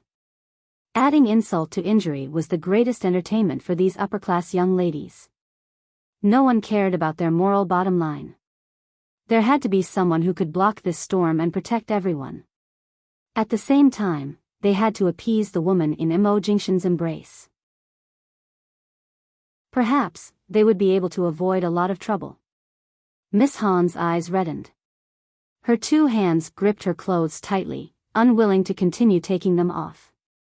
Seeing that Jin Wan was completely in Jingxin's embrace, she was about to die from anger. She gritted her teeth and spoke toward Jin Wan. The man you snatched from another woman is now protecting you in front of everyone. Mrs. Mo, you must be very proud, right? Jin Wan calmly glanced at her. She did not understand what she meant by, the man who snatched from another woman. Jingxin's calm gaze caused Miss Han to feel as though she had been shoved into an ice cave. Her entire body was cold, but she was still angered to the point of madness. Furthermore, the crowd's ridicule toward her had provoked her to the point of losing her rationality. She suppressed the fear in her heart and loudly said, Jin Wan, what's with that expression? Don't you know that Jingxin was once engaged in America? He once had a fiancé. Ah. Miss Han had yet to finish her words when Feng Ling, who was standing in the middle of the bodyguards, abruptly kicked the back of her knee. She abruptly staggered and knelt onto the ground. Why are you speaking so much nonsense when it's just taking off my clothes? Do you want me to help you? Feng Ling coldly spoke. Chapter 162. Jingxin's gaze was cold. Seeing Miss Han's frightened and unwilling gaze, he brought Jin Wan, who had not spoken for a long time, into his embrace. Jin Wan was silent for a moment before calmly saying, Miss Han, you don't need to provoke me with such irrelevant words. Regardless of whether it's an ex-girlfriend or a so-called fiancé, in the face of our country's marriage laws, they are all equivalent to nothing. Do you know what a legal marriage is? Do you know what a wife is? Do I even need to tell you who this man belongs to? Jingxin lowered his eyes to look at her face. He watched as her red lips moved to and fro as she spat out these words. His eyes were filled with warmth, and there was even a faint smile on his face that could be seen by the others. Miss Han glared at her, unwilling to give up. Other people's engagement can be cancelled. So what if you're married? Aren't you still able to divorce? After Jin Wan was reborn, she was especially sensitive to the word divorce. She turned back and narrowed her eyes, coldly saying word by word, I've already seen your sincerity in kneeling down to apologize. If you want to protect yourself, don't speak so much nonsense. No matter how much you say, isn't the result the same? You can't leave a single piece of clothing behind. From the start, Jin Wan had never intended to let her take off her clothes. Since she wanted to make things so bad, then she was the one who asked for it. Feng Ling received Jin Wan's words and stepped forward to kick Miss Han, who was trying to stand up. Miss Han knelt on the ground in pain. She wanted to say something but was abruptly cut off by the man's cold voice. Jingxin's gaze was cold. His low and deep voice was cold and indifferent. I'll give you 1 more minute. Miss Han's entire body trembled. She glanced at her father pleadingly. Miss Han's father wanted to speak but was blocked by several bodyguards dressed in black. He could not step forward. Miss Han dilly-dallied like this for more than a minute. She only managed to undo the zipper on her gown. Her hands were still tightly wrapped around her body. Jingxin did not plan on wasting any more time here. His gaze landed on Feng Ling. Feng Ling immediately nodded in understanding. Rip, with a loud sound, Miss Han's clothes were instantly torn apart. As Miss Han screamed, Jin Wan furrowed her brows but did not speak. Jingxin had already led her away from the crowd. He did not even glance in that direction. When Jingxin brought her out of the crowd, Jin Wan's mind was no longer on the screams behind her. Jingxin held her hand and left. He did not say another word, but her hand was held tightly by him. It had never been so tight before. It hurt a little. She raised her eyes to look at him, softly saying, Jingxin. Jingxin paused, loosening his grip on her hand. However, he still held on to her hand, saying, let's go home. Jin Wan nodded. Oh. When he thought of checking to see if Miss Han had really been stripped clean, it was too late to turn back. She had already been taken out of the hotel where the banquet was held. Xing Han was in the crowd, his eyes focused on the back of the woman who had disappeared in front of the door. His expression was calm, but there was a hint of a seductive smile at the corner of his mouth. By the time they returned to the Yew Garden, it was already very late. Auntie Chen had already fallen asleep. Mo Jingshan opened the bedroom windows. The cool night breeze blew in. The man's short black hair was blown into a rare mess, but it did not lose his elegance. Jin Wan came out of the shower. Although he did not turn back to look at her, he still closed the windows the moment she stepped out of the bathroom to prevent her from catching a cold. I didn't eat much tonight. You didn't eat either, did you? Jin Wan asked. The man's warm and deep gaze turned over. He calmly watched her for several seconds, his gaze carrying a penetrating scrutiny. After a moment, under her clear eyes, he calmly spat out a few words. Don't you have anything to ask me? Jin Wan really did have something to ask, but when the words reached her lips, she hesitated. The so-called past that Shu Yan once mentioned was most likely related to Mo Jingshan's engagement.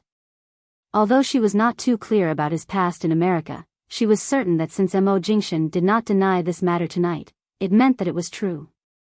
Since he had given her the opportunity to ask, she was certainly not willing to keep a knot in her heart. Jin Wan walked over and stood before him, asking, "Before me, did you love any other woman?" Mo Jingshan rested one hand on the railing by the window, leaning against the blue reflection of the swimming pool in the Yew Garden. He watched her, raised his hand, and rubbed it against her damp hair that she had just showered. "No," he answered. Jin Wan did not ask another word and directly smiled. "Then I have nothing to ask." Seeing the woman's attitude, Mo Jingshan chuckled softly. He raised his hand to unbutton the top 3 buttons of his shirt. "Hungry? What do you want to eat? Go take a shower first. Auntie Chen is already asleep. I'll go cook 2 bowls of noodles. Although it's not as good as yours, at least it's edible." Jin Wan spoke and turned to bring out his clothes, urging him to take a shower. Mo Jingshan looked at her frank and clean gaze. After a moment, he took the clothes. "All right." Jin Wan was in the kitchen, watching the boiling water in the pot. It was not until the water had boiled for a long time that she remembered to put the noodles in. After hearing the sound, Auntie Chen got up and put on a coat to help her cook. Jin Wan declined and asked Auntie Chen to go back to her room to rest. After cooking the noodles, she picked up a tray, put the 2 bowls of noodles on it, and carried them up. She had just returned to the room to put down the tray in her hands when she turned back to see the bathroom door open. The man casually wrapped a white bath towel around his waist. His skin was healthy and slightly whiter than the standard healthy man's, but he did not look feminine at all. His body was so standard that it could be described as perfect. His muscles were well defined, and there were still water droplets rolling down his chest, hidden in the bath towel. Although they had lived together for so long, every time Jin Wan saw this scene, she still wanted to push him back into the bathroom and let him put on his clothes before coming out. "Then, try it. Ever since I ate the noodles you made that time, I haven't cooked noodles for a long time." Jin Wan sat by the table as she spoke. She picked up her chopsticks and tasted a mouthful. Thankfully, when she was in the kitchen earlier, aside from being slightly distracted when boiling the water, she paid attention to the hardness of the noodles and did not cook them too badly. Although the taste was not as good as Mo Jingshan's, it was not bad either. Mo Jingshan glanced at her and was about to walk over when the little woman's mouth was full of noodles. She looked at him with her cheeks puffed up, saying vaguely, "Put on your clothes first." Mo Jingshan watched her eating manner and smiled. The windows were open earlier, so the room was slightly cold. He glanced at her again and turned to put on a bathrobe.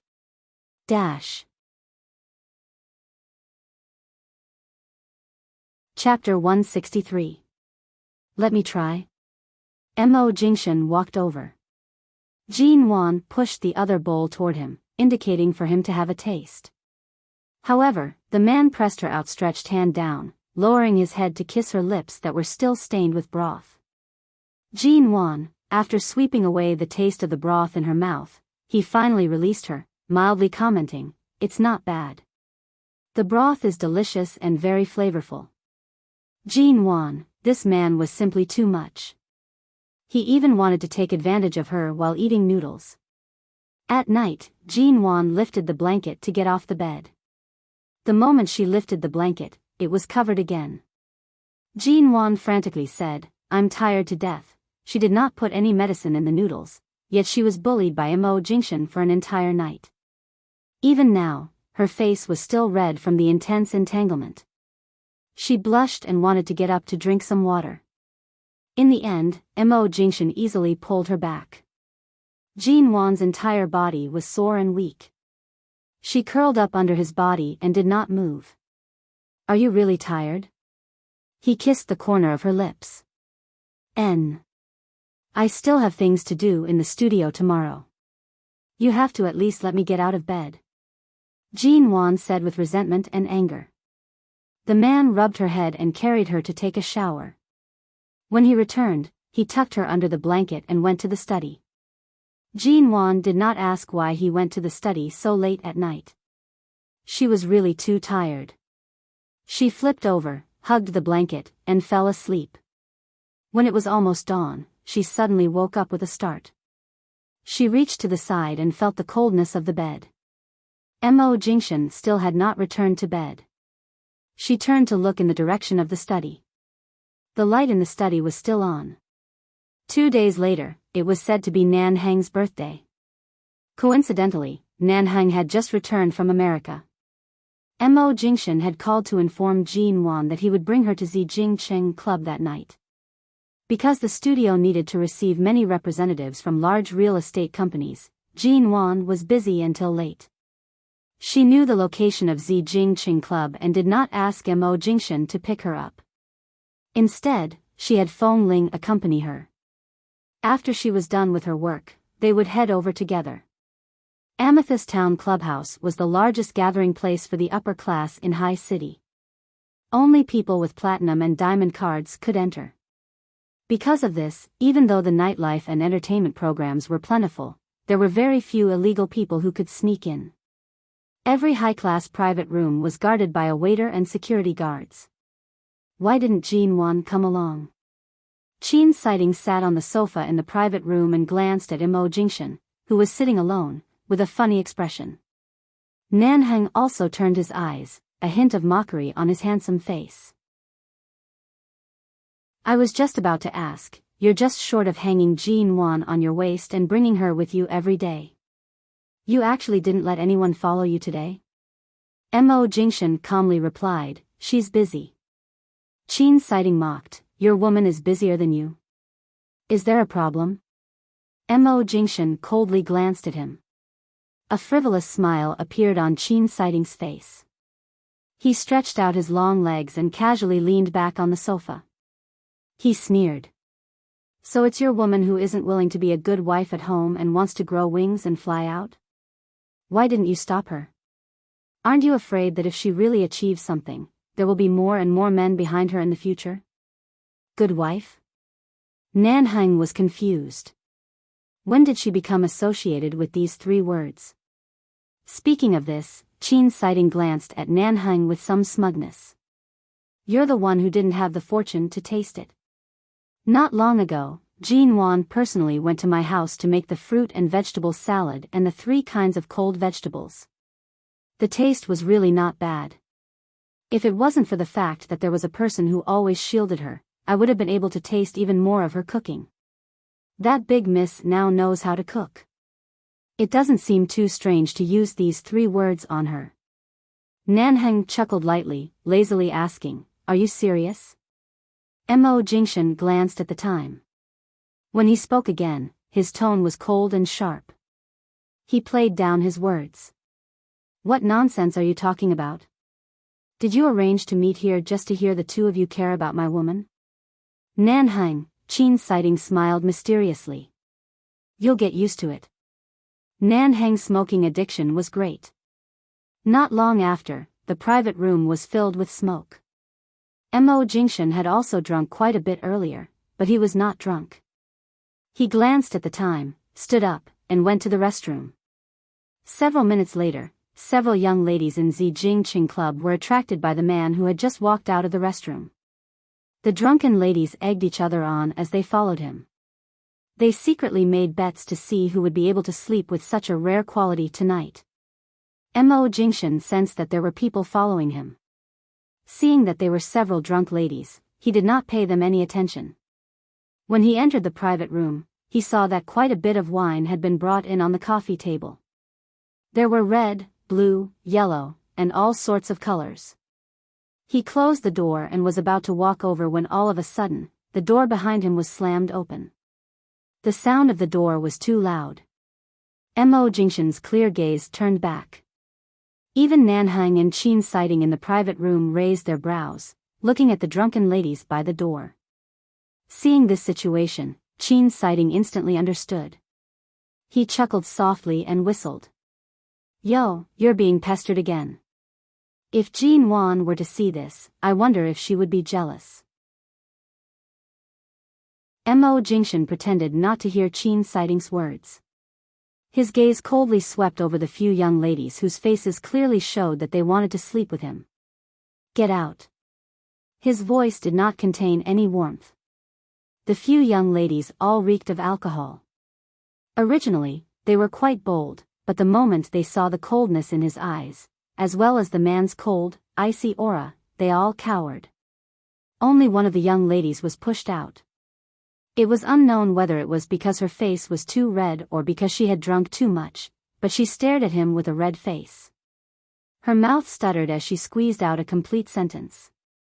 I think you're very handsome. I like you, so, can you, no. His cold and indifferent voice was as cold as frost. It was cold, straightforward, and decisive. The few young ladies immediately stared at him with defeated expressions. They had thought that they would be able to have an extremely romantic encounter, but who would have thought that it was actually an iceberg? By the side, the security guards had already heard the commotion and were about to chase them away. The few young ladies originally wanted to say something more, but they were directly slammed out by the door in front of them with a pang. Outside the door, there was a moment of silence. Then, there was the sound of the security guards chasing them away. However, there was a sudden burst of laughter from inside the door. As expected of CEO Mo. Your luck with women is not as good as before. Nanheng held a cigarette in his mouth, smiling with narrowed eyes. Too much nonsense. Mo Jingshan did not look at them. He picked up his phone and called Jean Wan. Chapter 164. The domestic property industry would have more and more room to grow. She and BGY's CEO sat in the conference room, sharing their opinions on the domestic property industry. Every word Jean Wan said hit the nail on the head, causing BGY's CEO to anticipate the next collaboration with Mo Wan Studio even more. Just as they were chatting excitedly, the phone on the conference table began to vibrate. Jean Wan did not look at the caller ID and casually hung up the call. She then continued to speak with a smile. In Enchanting Club, Mo Jingshan heard the sound of the call being hung up and glanced at the phone screen. Nanheng glanced at the man who had yet to step out of the private room with his phone in his hand. He asked with a teasing expression, "What's with that expression? Did Jean Wan hang up on you?" Mo Jingshan did not speak. This little woman had really learned to hang up on him? Earlier on, when Qin Sighting said that he had actually allowed Jean Wan to grow a pair of wings and fly away, he finally began to consider this matter. The 20-year-old Jean Wan still had too much room to learn and grow. Thinking of the day when she truly grew up and was reborn, transforming into the so-called CEO that he would no longer be able to control, Mo Jingshan narrowed his eyes slightly. Qin Sighting sat calmly on the other side of the sofa, drinking his wine. He gently swirled the white wine in his glass, smiling. Jean Wan is truly the first person who dares to hang up on you. When she comes, I'll have to praise her properly. She's really good. Enchanting paused for a moment before speaking again. It's already late. Don't let anything happen. Should we go take a look at her? Nanheng glanced at the time. With Feng Ling by her side, there won't be any problems. This call was definitely hung up on her. I placed my most capable assistant by his woman's side. If something still happens, wouldn't I be letting down the many years of nurturing Feng Ling down? Mo Jingshan walked over. Before returning to the sofa, he kicked away Nanheng's leg that was placed on the crystal coffee table. After sitting down, he said indifferently, if I don't get Feng Ling away from your side, I'm afraid you'll die in her hands. Nanheng suddenly choked on a mouthful of smoke. He coughed until his eyes became bloodshot before he said with difficulty, what the F***ck do you mean I'll die in her hands? Mo Jingshan coldly sneered. It seems like you've been very free recently. What? I'm very free. Do you want to fight me? Nanheng narrowed his eyes with a cigarette in his mouth. Don't you too? If you want to kill each other, stay away from me. I don't want to drag two seriously injured patients back to the hospital in the middle of the night. It's rare that I'm not on the night shift today. Half an hour later, Jinwan finally appeared at Zijingqing Club. The security guard led the way to the designated private room. Pushing the door open, he saw that the private room inside was very spacious. There were sofas, coffee tables, vertical microphones, and many other facilities that only high-class clubs would have. There were only 3 people sitting inside. Mo Jingshan, Nanheng, and Enchanting. Right now, Enchanting could be considered an old acquaintance. To Jinwan, Nanheng was someone she had only heard of but never met. It was said that he usually stayed in America for a longer period of time and was involved in the arms business. He had once made a name for himself in Haicheng and later on, became famous in America. The moment she opened the door, Mo Jingshan's heavy eyes turned toward her. He said, Nuan, come over and sit. Jinwan nodded and was about to go over when she abruptly saw Nanheng's unbearable expression. It was as though he had goosebumps. I say, you guys, you can kiss me however you want at home. Can't you take note that this is a public place? Nanheng coldly reprimanded. After knowing Mo Jingshan for so many years, they had never seen him take such initiative toward anyone, much less in such an intimate and passionate manner. It really broke through the limits of what they could accept. Mo Jingshan coldly glanced at him. Move your feet away. Nanheng, he really wanted to curse, but he endured it. He turned to see that Jinwan had already walked over. Nanheng's feet were placed on the coffee table, blocking the way.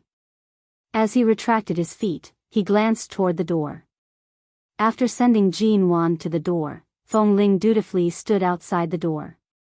She turned to stand with the bodyguards by the door. What are you standing outside for? Come in. Nanheng suppressed his voice. It was cold and commanding. Earlier, Jinwan had also planned to let Feng Ling in, but Feng Ling did not enter.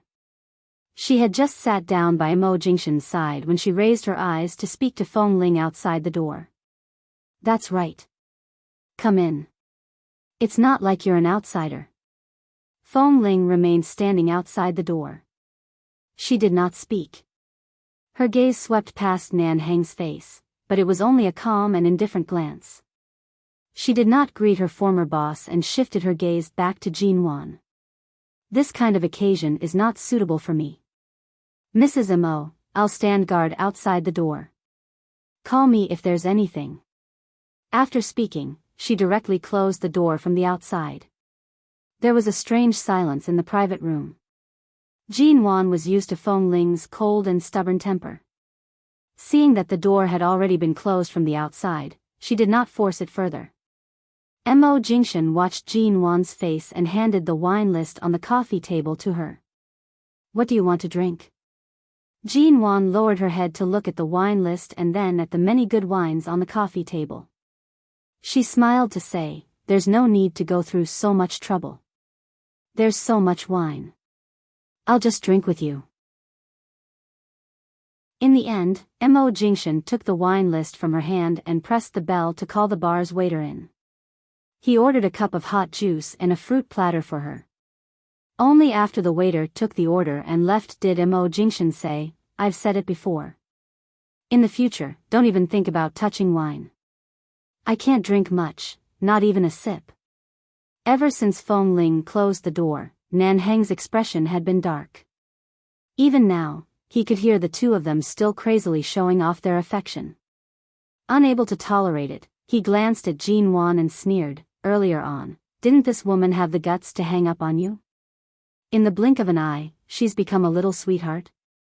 Even a cup of juice has to be heated. How delicate is she?" Qin Siding casually poured the wine. "I've already seen it. You still need to get used to it. But from a medical point of view, women should drink less cold and try to drink more hot. It's good for the body." Nan Heng coldly scolded, narrowing his eyes to sneer. "As expected, you've been tormented badly. Your mind is so muddled that you're about to cheer for this couple." Qin Siding's smile was still casual. "Do you think it's easy for your brother? I think I've most likely been abused by the two of them for so long that I've developed Stockholm Syndrome. I'm used to it. If they don't abuse me for 2 days, I won't be able to get used to it." Nan Heng leaned against the sofa and changed the topic, coldly saying, "You want to be abused that much? All right, I'll grant you your wish." Qin Siding raised his eyes to look at him. "Grant what?" Chapter 165. She hung up on Mo Jingshan's call. Jean Wan picked up her phone and saw that there was indeed a missed call from him. She whispered to the man sitting by her side, "Earlier on, I was talking to someone from BGY Group and didn't notice that it was you who called me. I directly hung up and rushed over afterward. I didn't look at my phone at all." Mo Jingshan glanced at her, asking softly, "Did you succeed?" Jean Wan nodded at him happily. She raised her hand and gestured 2 with one hand and 8 with the other. She winked at him. "After selling this amount and tossing aside the cost, the money we earned should be enough to temporarily hand in a satisfactory answer to your father, right?" Mo Jingshan's gaze was deep as he pressed her hand down. "Even if you can't hand in this answer, he can't touch you. There's no need to work so hard." Hearing this, Qin Siding smiled. "What? Hasn't Director Mo already returned to America? He still hasn't let Jean Wan off?" Mo Jingshan did not look at Qin Siding. Instead, he lowered his head to look at Jean Wan. "Have you eaten tonight?" "No, I was just about to say." Jean Wan glanced at the various types of alcohol on the coffee table. "Isn't today Nan Heng's birthday? I've been here for so long. Why haven't I seen any cake?" She had thought that she would be able to eat a few bites of cake. Furthermore, she had rushed over after finishing her work and did not even have a bite of rice. Qin Siding raised his brows, casually saying, "I just finished an operation at the hospital and drove over.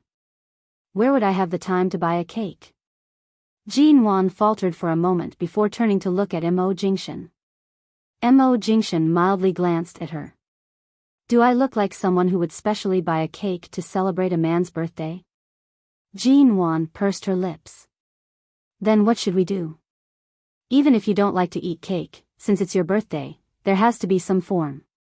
If I had known earlier, would have given you a call earlier. Earlier on, I happened to pass by a pretty good cake shop." "Which shop?" "Get your female bodyguard to buy it," Qin Siding said. When Nan Heng heard the words female bodyguard, he coldly glanced at him. "There's no need. Someone will come later. She will probably buy it."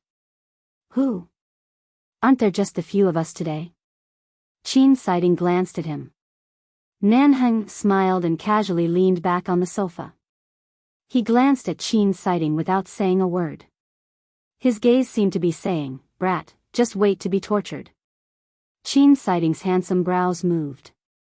After a moment of silence, he seemed to have thought of something and his face suddenly turned cold. You can't be. Suddenly, the door to the private room was pushed open, and a figure carrying an exquisite cake box appeared in front of the door. Jean Wan looked straight ahead. It was a woman. Her figure was slim and slender, her skin was fair, and her eyes were calm and gentle. She should be about the same age as Jean Wan. Her long, slightly curly hair was spread out behind her back. She had an outstanding temperament but did not have much lethality. She was carrying a large cake box in her hand. Sorry, I'm late. The young woman came in with a natural and appropriate smile. She glanced at the faces of the people on the sofa and paused a little longer on Qin Sighting's cold face, but only for a fraction of a second. Then she looked at Nanheng and Mo Jingshan with a smile. At the same time, she smiled at Jean Wan. Hello, you're Jean Wan, right? We've met before, but you definitely don't remember. I'm Shi Nianj. Miss Shi? Hearing this, Jean Wan finally had an impression. Shi Nianj, the daughter of Hai Cheng's Shida International Group. She was 2 years older than Jean Wan. The Shi family lived in America, and their domestic company was in Hai Cheng. Jean Wan had indeed met her before, but it was only when Jean Wan and Ji Hongwen attended a banquet several years ago. There was even a rumor that Shi Nianj was the only one who could compare to Jean Wan in terms of beauty. If it weren't for the fact that the Shi family was not in Hai Cheng, the two of them would definitely be the two most famous flowers in Hai Cheng. The two did not have much contact. When Shi Nianj was in Hai Cheng, Jean Wan was studying abroad. When Jean Wan returned, Shi Nianj had already returned to America. Otherwise, they might have become very good friends. Jean Wan stood up, took the cake for her, and placed it on the coffee table. She said sincerely, "It's really been many years since we last met. Miss Shi, why have you returned? Will you settle in Hai Cheng or return to America? The Shi family's domestic headquarters will remain in Hai Cheng. Perhaps I will stay, but there may also be other changes." As Shi Nianj spoke, she glanced at Nanheng. "I brought the cake so late. I didn't spoil your mood, did I?" "No, you came just in time." "Mrs. Mo was just complaining about why there was no cake," Nanheng said, his gaze meaningfully glancing at Qin Sighting, who had not spoken a single word. Jean Wan felt that the atmosphere was different from what she had expected. She glanced at Nanheng and then at Qin Sighting. She felt that Qin Sighting seemed to be surrounded by a cold aura, suppressing a gloomy coldness that she had never seen before. She turned to look at Mo Jingshan. Mo Jingshan did not even raise his eyes.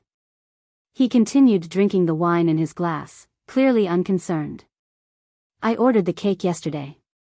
Earlier on, when I was about to collect it, I found out that their dessert chef had applied for a leave and would only be back in the afternoon. He only started making it in the afternoon, so I waited for a long time." As Shi Nianj spoke, she opened the cake box with a smile. She said to Jean Wan, "When did Miss Ji get married? I didn't even get a cup of wedding wine to drink." As she spoke, she glanced at Mo Jingshan. "CEO Mo didn't even send a wedding invitation to our Shi family. Isn't that too ungrateful?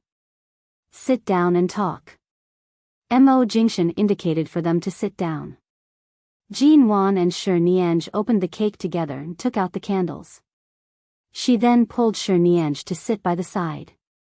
All of a sudden, Qin Sighting stood up, picked up his coat from the sofa, and said coldly and casually, "I still have something to do. I'll leave first." Shi Nianj paused, standing by the sofa without moving. However, Jean Wan turned to look at the man with a cold expression. She also felt that the atmosphere was not right. Her gaze moved from Qin Sighting's back to Shi Nianj's slightly stiff and pale face. What was going on? Qin Sighting left very decisively. He did not even look back. When he closed the door from outside, he used a lot of force. The door was basically slammed shut by him. Pang! The waiter, who was carrying hot fruit juice and a fruit platter in, was startled by the sound of the door opening and almost dropped it. Outside the door, Fong Ling saw Qin Sighting walk out with a heavy expression and stood silently by the side. Jin Wan turned to look at Nanheng and Mo Jingshan. What happened? Dr. Qin left just like that? You didn't stop him? Chapter 166. Based on a woman's intuition, Jin Wan felt that there was a story between Shi Nianj and Qin Sighting. At this moment, Mo Jingshan opened his mouth, coldly and indifferently. What are you thinking? You brought her here? I've interacted with Miss Shi in America before. After all, we're old acquaintances. It's my birthday, and she wants to send me a cake. Although I understand that she didn't come here to celebrate my birthday, I can't possibly reject her. Nanheng puffed out a smoke ring, coldly smiling. She's the one who refused to give up. She knows old Qin's temper better than us. She should know the consequences of coming here today. Nanheng then glanced at Shi Nianj, who had been standing there silently. Back then, the one who provoked him was you. The one who left as he pleased was also you.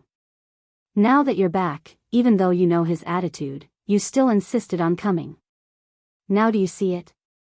He won't even look at you again. Shi Nianj did not speak.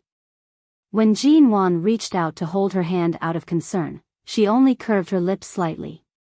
Her gaze was hidden in the shadows of the private room, and her emotions could not be discerned. At this moment, outside the private room, a commotion came from afar. It sounded like a woman's sharp cries and screams, as well as the sound of many people's footsteps. Qin Sighting had not walked far out of the private room.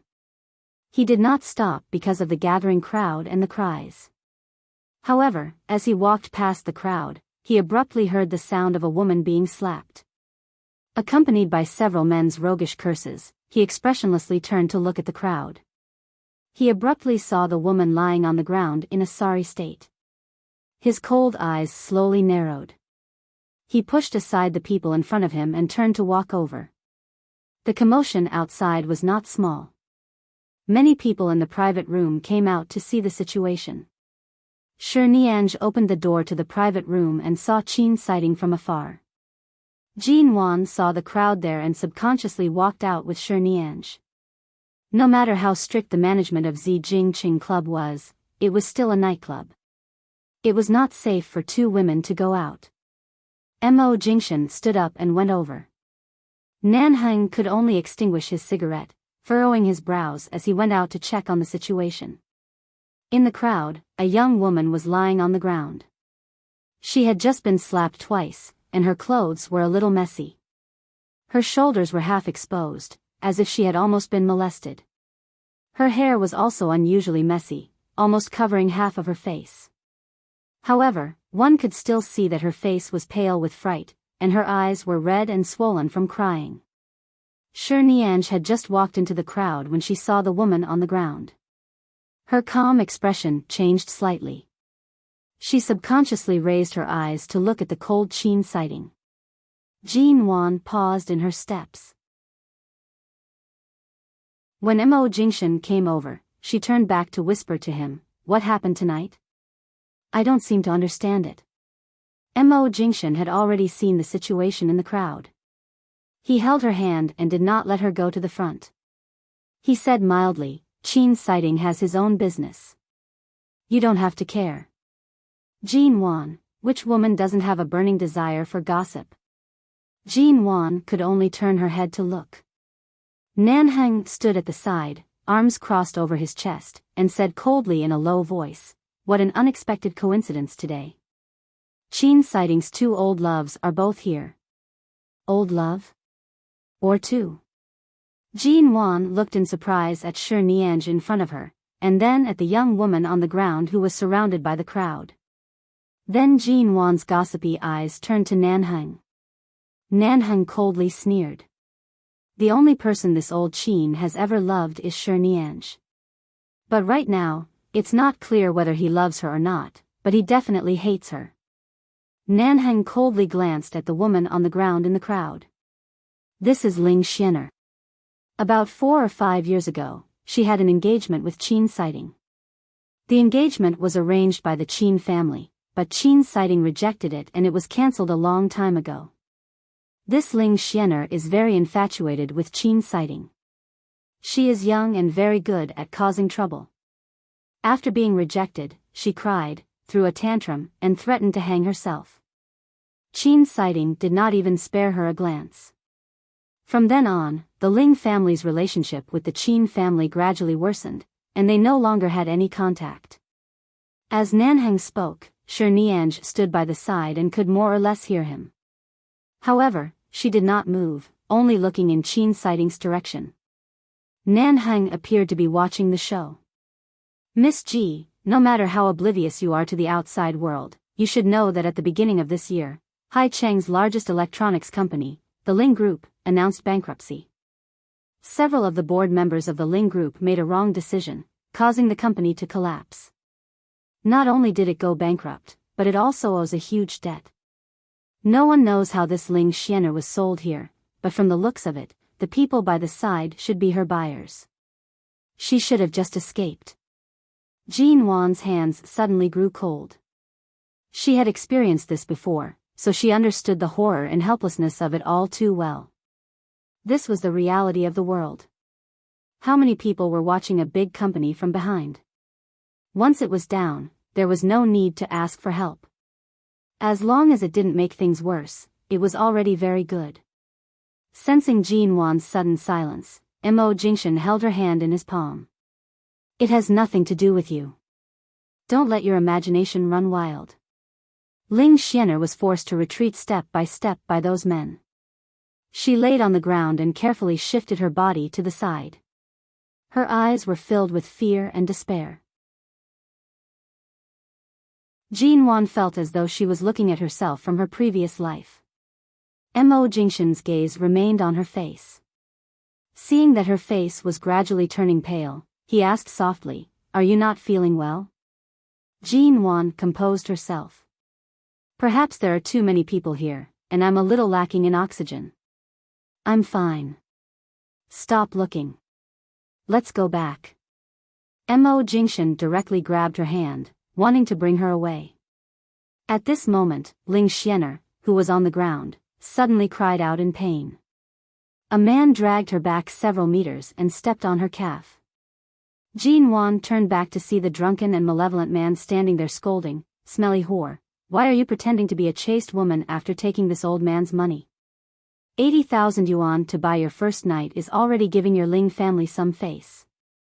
Otherwise, people might not even be willing to pay 8,000 for a night. Since you've already been sold, and your clothes have already been changed, why are you still pretending?" Ling Xianer lay on the ground crying, shaking her head non-stop. "I'm not selling. I'm not the one receiving the money, please let me go. I beg you, ah." The last sound was because the man had harshly stepped on her calf.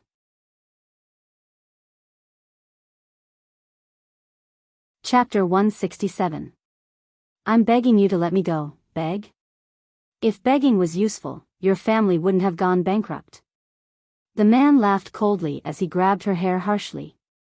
We've waited in the room for so long, and King ran off just like that? Dampening our mood isn't as simple as returning 80,000 yuan. You want your freedom, right? Then ask the people around you. Those who are able to come to Zijingqing don't lack money. Who do you think will buy you? My price isn't high either. 10 times. How about it? 800,000 yuan. Ling Xianer cried out in despair. Her sharp cries only attracted the attention of the surrounding people. No one stepped forward. Jean Wan trembled when she heard the cries. The scenes from her past life that she had tried so hard to forget kept drilling into her mind, making it hard for her to breathe. She suppressed her heartbeat that was about to jump to her throat. She could not help but turn back and push the crowd aside. She was about to shout that she would buy it. Wasn't it just 800,000 yuan? She would buy it. I'll buy it. Suddenly, someone spoke up. However, this voice did not come from Jean Wan. It was Qin Sighting. The moment she heard this name, Ling Xian'er raised her disheveled face in disbelief. When she saw that it was Qin Sighting in the crowd, she immediately burst into tears. Her tears were filled with sorrow and despair, as though she had finally found a glimmer of hope. That kind of complicated sorrow was indescribable. The moment Qin Sighting spoke, Shi Nian's gaze shifted in his direction. It was as though something was gradually shattering in her eyes. However, Qin Sighting did not even glance at her. He only coldly said, "I've bought it. Why aren't you letting her go?" Those who were able to appear in Zijing Cheng's clubhouse were all people of high status. The Qin family was one of Hai Cheng's 4 largest families. They were naturally prominent. The man who grabbed Ling Xian'er recognized Qin Sighting. The curses he was about to spit out were immediately swallowed back. He asked with some suspicion, "Young Master Qin, are you sure you want to buy her?" "I won't repeat myself." Qin Sighting's eyes were cold. The man could only let go. The moment Ling Xian'er regained her freedom, she stumbled towards Qin Sighting and then stumbled in front of him. Qin Sighting expressionlessly avoided her outstretched hand and did not let her touch him. He maintained a distance, but he threw the jacket in the crook of his arm to Ling Xian'er, who almost had half her body exposed. Ling Xian'er's entire body trembled, and she didn't dare to touch him again. She hurriedly wrapped his jacket around her body, then carefully shrunk her head and hid behind him, instinctively seeking his protection. The surrounding spectators had already begun to whisper among themselves. They were discussing how Ling Xian'er seemed to have been engaged to this young master of the Qin family in the past. Although the two of them didn't succeed, they didn't think that after so many years, young Master Qin would still be so loyal. Shi Nian had been watching Qin Sighting the entire time. When Ling Xian'er ran behind him, her eyes were still fixed in his direction. However, Qin Sighting did not look at her at all. The crowd gradually dispersed, and this farce finally came to an end. Jin Wan turned to realize that Shi Nian had already left without her noticing. When did Miss Shi leave? The scene earlier was enough to shred her heart into 1,000 pieces. She still hasn't left. Could it be that she wants to stand here and wait for us to say a few hypocritical words of comfort to her? Nanheng stood by the side, holding a bronze-colored lighter in his hand as he absent-mindedly played with it. As he spoke, he glanced at Jin Wan. "Your complexion is indeed not good. If I didn't know better, I would have thought that the person who was pressed to the ground and bullied was not that Miss Ling, but you." Mo Jingshan's gaze remained on Jin Wan's brows. "Are you still not feeling well?" He did see that Jin Wan's complexion was different from usual. The emotions that flashed across her eyes did not escape his eyes. Jin Wan shook her head, indicating that she was fine. She then turned to glare at Nanheng, whose words had almost hit her weak spot. "Earlier, I just couldn't bear to watch any longer. The people in this club are all wealthy and respectable. Just eating a seafood meal flown in from overseas can cost several 100,000 yuan. Earlier, when a life could have been saved, no one helped out." Nanheng spread his hands. "The business world is a place that eats people's blood. These are all nobles who have made their way through society. Everyone knows who they can't touch. She's just a young lady from a bankrupt company. The Ling family is gradually declining due to revenge, so there are many potential enemies. Who would offend someone for such a useless young lady?" Jin Wan's red lips curved. Her smile was mild. "You guys really know how to find a suitable excuse for your cold-blooded and heartless actions." Nanheng raised his brows, chuckling. When did Miss Ji become someone who hates evil so much? Jin Wan did not say more, but it was clear that she was not in a good mood. Nanheng sneered and walked back. "What a mess. I haven't even celebrated my F***king birthday, and I'm already here to watch this kind of melodramatic drama at 8 o'clock. Let old Qin deal with it himself. Didn't they say that women would be in a good mood after eating cake? Miss Ji, let's go back to the private room to eat the cake." Jin Wan, what a big heart. Mo Jingshan did not look at Nanhang. He lowered his eyes to look at Jin Wan. Do you want to go home or eat cake? Let's eat the cake. Even though Miss Sher has left, she still bought this cake specially for us. It'll be a waste if we don't eat it. In order to eat a few pieces of cake, Jin Wan dragged Mo Jingshan back to the private room. She originally wanted Nanhang, who was celebrating his birthday today, to cut the cake. However, Nanhang threw the knife and fork in front of her. If you want to eat it, cut it yourself. I'm not interested in sweet things like this. Seeing that Mo Jingshan had no intention of eating it, Jin Wan cut a few pieces herself and tasted the cream that she accidentally spilled on her fingers. Very sweet. It was cherry-flavored, and there was even a hint of cherry wine in the cream. Nanhang and Mo Jingshan chatted about their business dealings. In the meantime, a waiter would occasionally come in to deliver wine and fruit juice for Jin Wan. Jin Wan did not eat tonight, so she finished half of the 10-inch double-layered cake by herself. She also drank 3 to 4 glasses of fruit juice. Even when it ended, Shi Nianzhi did not return. Qin Siding's whereabouts were also unknown. They were about to leave the private room, and Jin Wan followed them. However, when she stood up, she leaned against Mo Jingshan's body. Her steps were light, and her cheeks were slightly red. Her gaze was hazy as she lazily leaned against his shoulder. Mo Jingshan saw that she was clearly slightly drunk and directly held her to prevent her from falling. His cold brows furrowed. He clearly did not expect that she could get drunk like this. Is she drunk? Nanhang was about to leave when he turned back to take a look. Chapter 168. Nanhang snorted. In a place like Zijing City, there has never been any pure fruit juice. The so-called fruit juice also contains very low alcohol content, around 6 to 10 degrees. It's basically impossible to taste.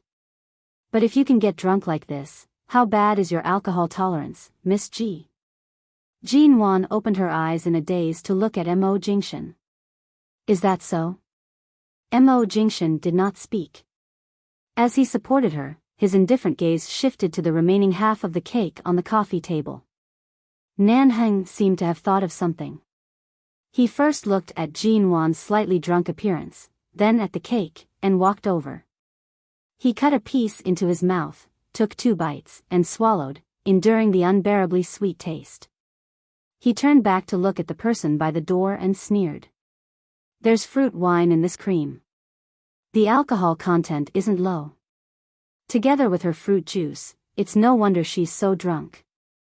Jin Wan tried her best to open her eyes, raising her brows to say, "Ah, I remember now.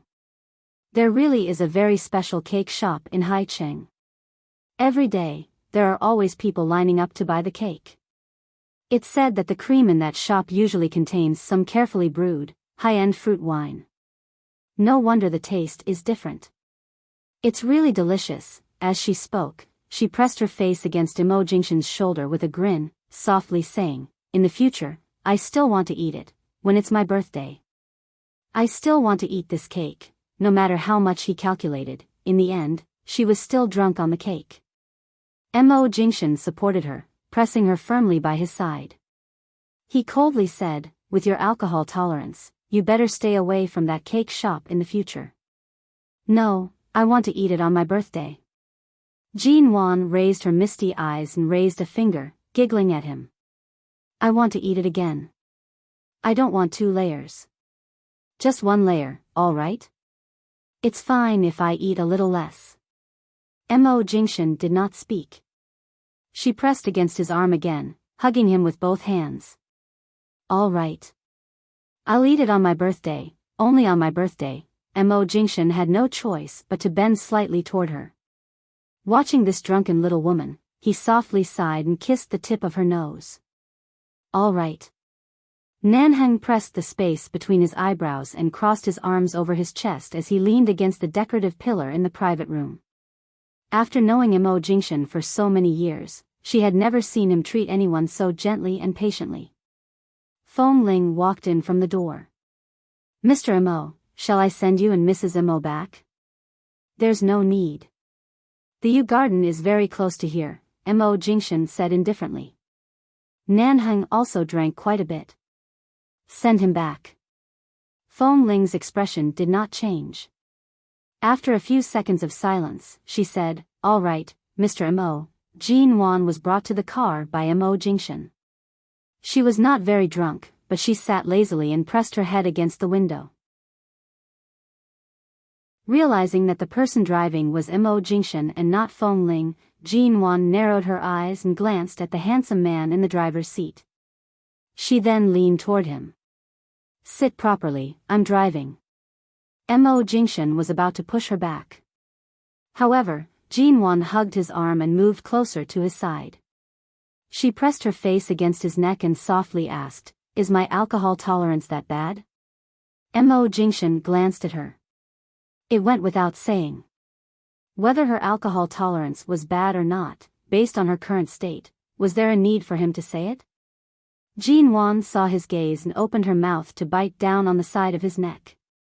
She did not bite too hard, and the tip of her tongue inadvertently licked his neck. After several seconds, she was about to pull back when the man abruptly pulled out one hand from the steering wheel, holding her waist and pressing her against him.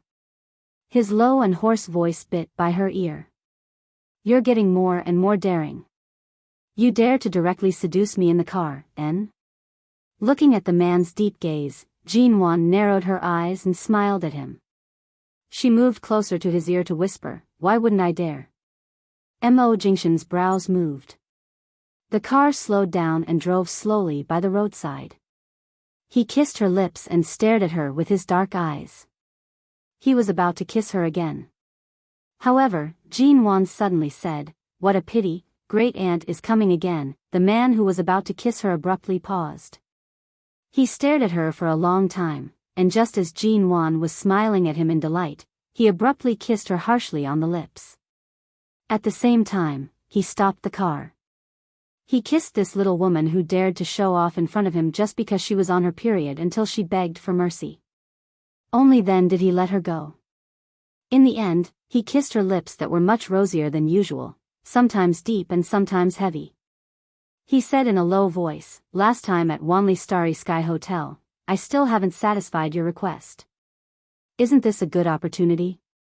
With the help of the alcohol, Jean Wan stared at the man who looked like he couldn't wait to press her into the car. She suddenly raised her hand and pressed it hard against his face. She squeezed hard until his handsome face changed shape. Then she chuckled, puckered her lips, and kissed him on the lips. The man's gaze darkened. Unknowingly, she continued to hold his face to say, then you have to agree to a request of mine. She still knew how to raise conditions when she was so drunk. Mo Jingshan glanced at her. N? She stared at Mo Jingshan's dark, sea-like eyes with a hint of drunkenness.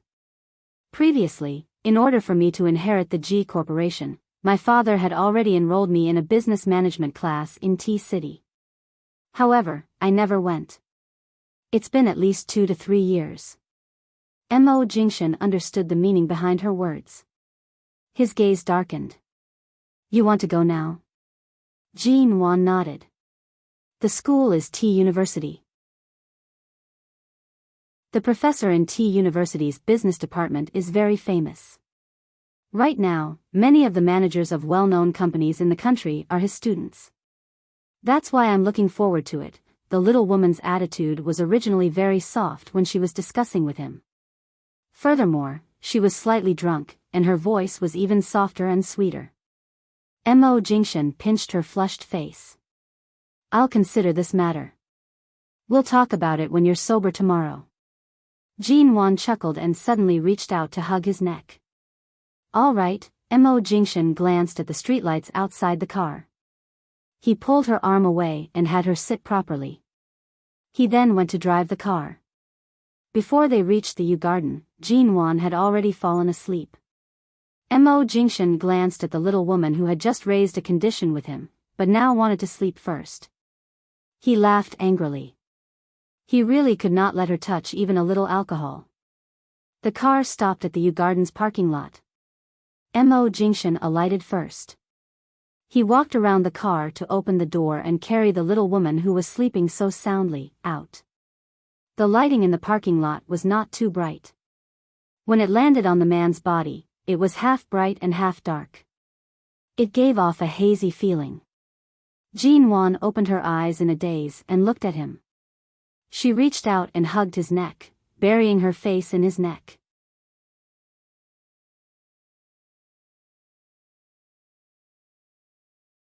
I thought after you sent Jean Wan back, you and your woman would have sex at home and wouldn't have time to come out.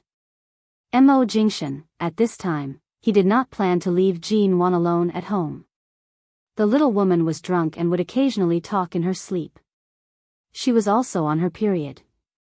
After helping her bathe and change into her pajamas, he was still wide awake. If it weren't for this, he wouldn't have come out with a single call from Nanhang. Didn't you just drink tonight? Why did you go to Qin Sighting's place to drink again? Mo Jingshan asked coldly. In Qin Sighting's villa, Nanhang sat on the sofa, narrowing his eyes to look at the bright lights in the villa area outside the window. He then glanced at Qin Sighting, who was standing in front of the floor-to-ceiling windows with a dark and cold expression. He chuckled and said, "This old man was afraid that he would take things too hard and came to take a look. In the end, he's been standing in front of the window like a block of wood for half an hour. I suspect that he has already entered a meditative state and won't listen to anything."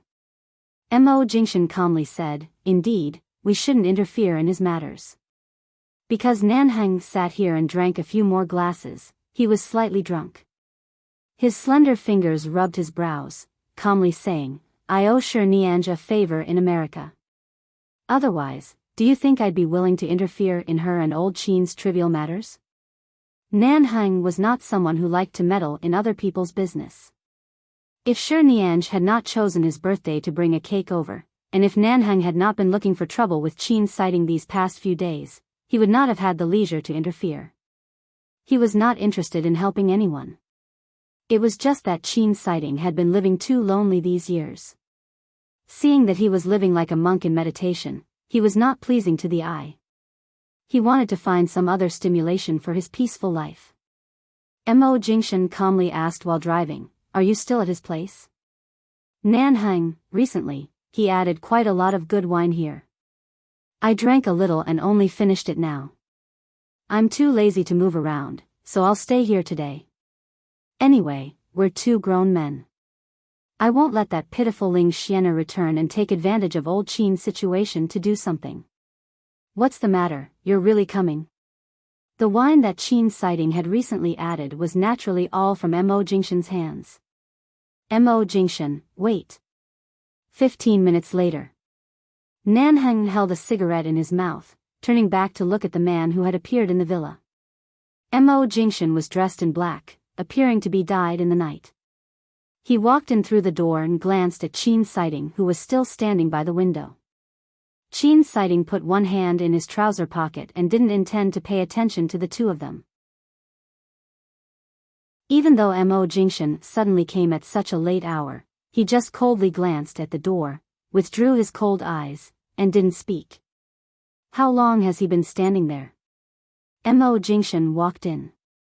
Nanhang turned to watch the tall man approach. His well-defined fingers brushed away the cigarette ash, raising his brows. He's probably been standing there since he came back. He was already like this when I came. Speaking of which.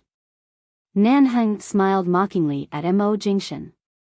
You're actually able to come so late. Could it be that Jean Wan was so drunk that she couldn't recognize you and directly kicked you off the bed? Mo Jingshan coldly glanced at him. You're very experienced. Often kicked by women? Nanhang raised his brows, smiling as he held the cigarette in his mouth. He picked up the wine on the coffee table and poured a cup for him. Mo Jingshan did not receive the wine cup. His cold gaze shifted in Qin Sighting's direction. From start to finish, Qin Sighting had been coldly staring out the window.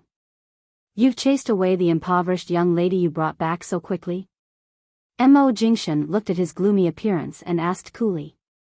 Nanhang sat on the sofa, smoking as he narrowed his eyes and smiled. He also glanced at Qin Sighting. You clearly have no interest in Ling Xian'er at all, yet you insist on buying her. Keeping such a sticky candy by your side as the price, it's all because you don't want Shi Nianzhi to live too comfortably. TSK, what's the point? Injuring 1,000, injuring oneself 800, oh, no, it should be injuring 1,000, injuring oneself 10,000.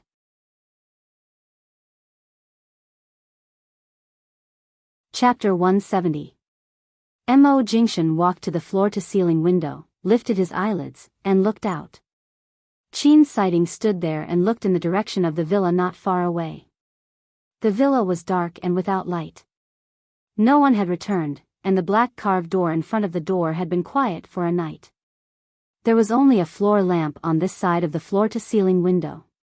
Under the dim light, no one spoke, and there was a moment of silence. The whole world seemed to be quiet, except for a white cat jumping out of the high wall of the opposite villa, meowing softly in the darkness from time to time. Mo Jingshan put one hand in his trouser pocket, his calm, low, and cold voice particularly clear under the dim light. Back then, you disregarded your own safety to love her, and then hated her to death. Now that she has returned, you keep avoiding her. Tonight, you clearly want to continue acting like a stranger. What are you still standing here looking at? If she doesn't come back for a night, are you going to stand here and wait all night? Qin Sighting, who had been meditating for a long time, finally moved, but he only turned to glance at him. Who the F***ck said I'm standing here to look at her? As though the oppressive peace of the night was finally broken, Qin Sighting's brows were full of coldness. Do you think I'm the type to stand here and wait until dawn for such a woman? Mo Jingshan coldly said, her villa has been empty here for a few years, and you've moved here for a few years. You've been looking at an empty villa for so long, and now that the person who left has finally come back, she probably still doesn't know that you live across from her. Don't you know how long you've been standing here every day and night? Qin Sighting, he abruptly turned to the sofa, picked up the cigarette that Nanhang had thrown on the coffee table, and lit it. After taking a few puffs to calm down, he coldly said, moving here was also a decision I made several years ago when I was ignorant and still immersed in the entanglement of love and hate. Now, I don't have any feelings for her. I'm just used to living here and can't be bothered to change places. Nanhang sneered as he puffed out the smoke.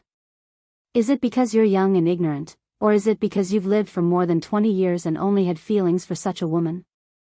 Even now, those women chasing after you all think you're not interested in women. In the end, who knew that your pure young man's heart had long been crushed by a woman and hasn't been pieced back together until now? Qin Sighting was expressionless. The two of you came to my place in the middle of the night just to ridicule me for my stupid past? Nanhang smiled. I do have that intention, but I don't know why he came so late at night. I said he was kicked out of bed by Jin Wan, but he refused to admit it. Nanhang watched Mo Jingshan as he spoke. Mo Jingshan calmly said, I couldn't sleep, so I came to see how unhappy old Qin is. If he tells me, perhaps I'll be happy. Qin Sighting, can't sleep? Qin Sighting sneered. After taking a few puffs, he put out the cigarette. You too can't sleep, so you came here to watch me? Nanhang was laughing with a cigarette in his mouth. Mo Jingshan only coldly raised his brows. Indeed, he could not sleep. She was not kicked out of bed, nor did they quarrel. It was his woman who wanted to go to T-City to study. She wanted to change her identity from Mrs. Mo to a business student at T University. Although she would only be studying for a few short months, it could be considered a temporary separation from him. This was clearly a decision she had made after the banquet that day. The little woman clearly dared to make this decision under the pretext of being drunk. Could he reject? He could, but he clearly could not. He could clearly feel that after Jin Wan's temperament changed several months ago, under the calm and mature surface, there was an indescribable vulnerability and sensitivity.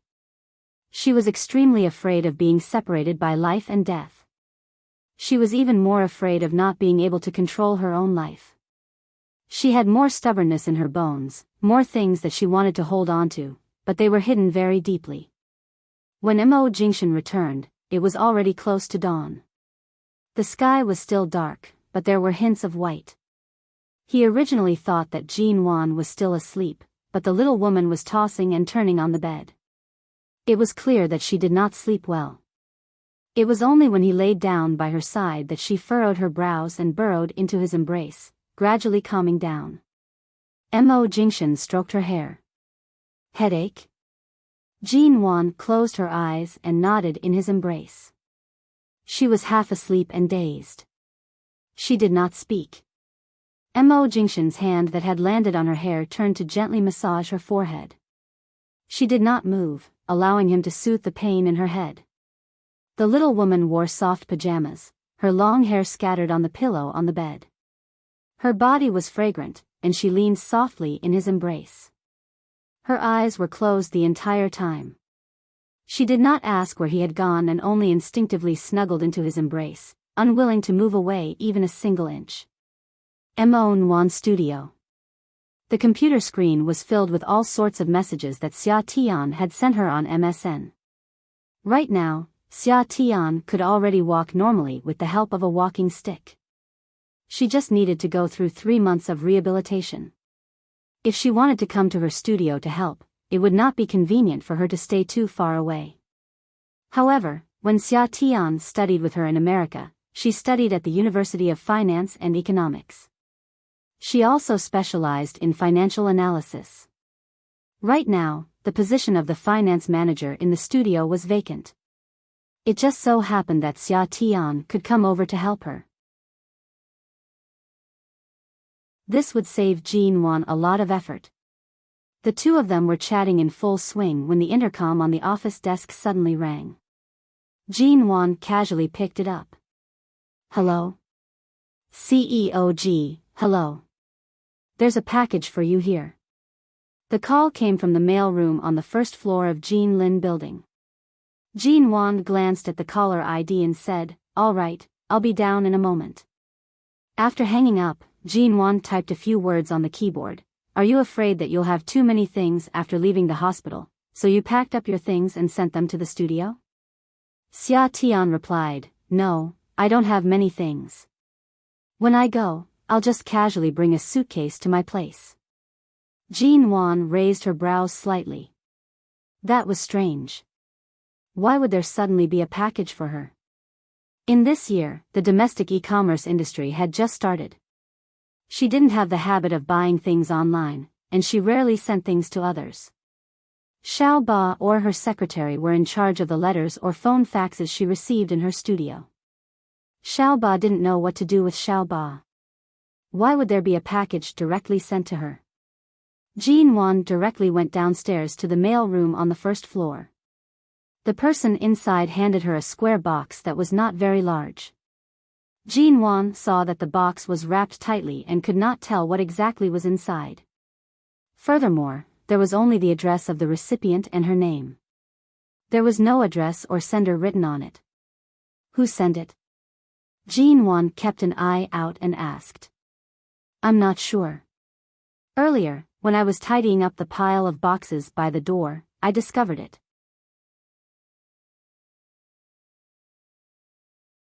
Chapter 171.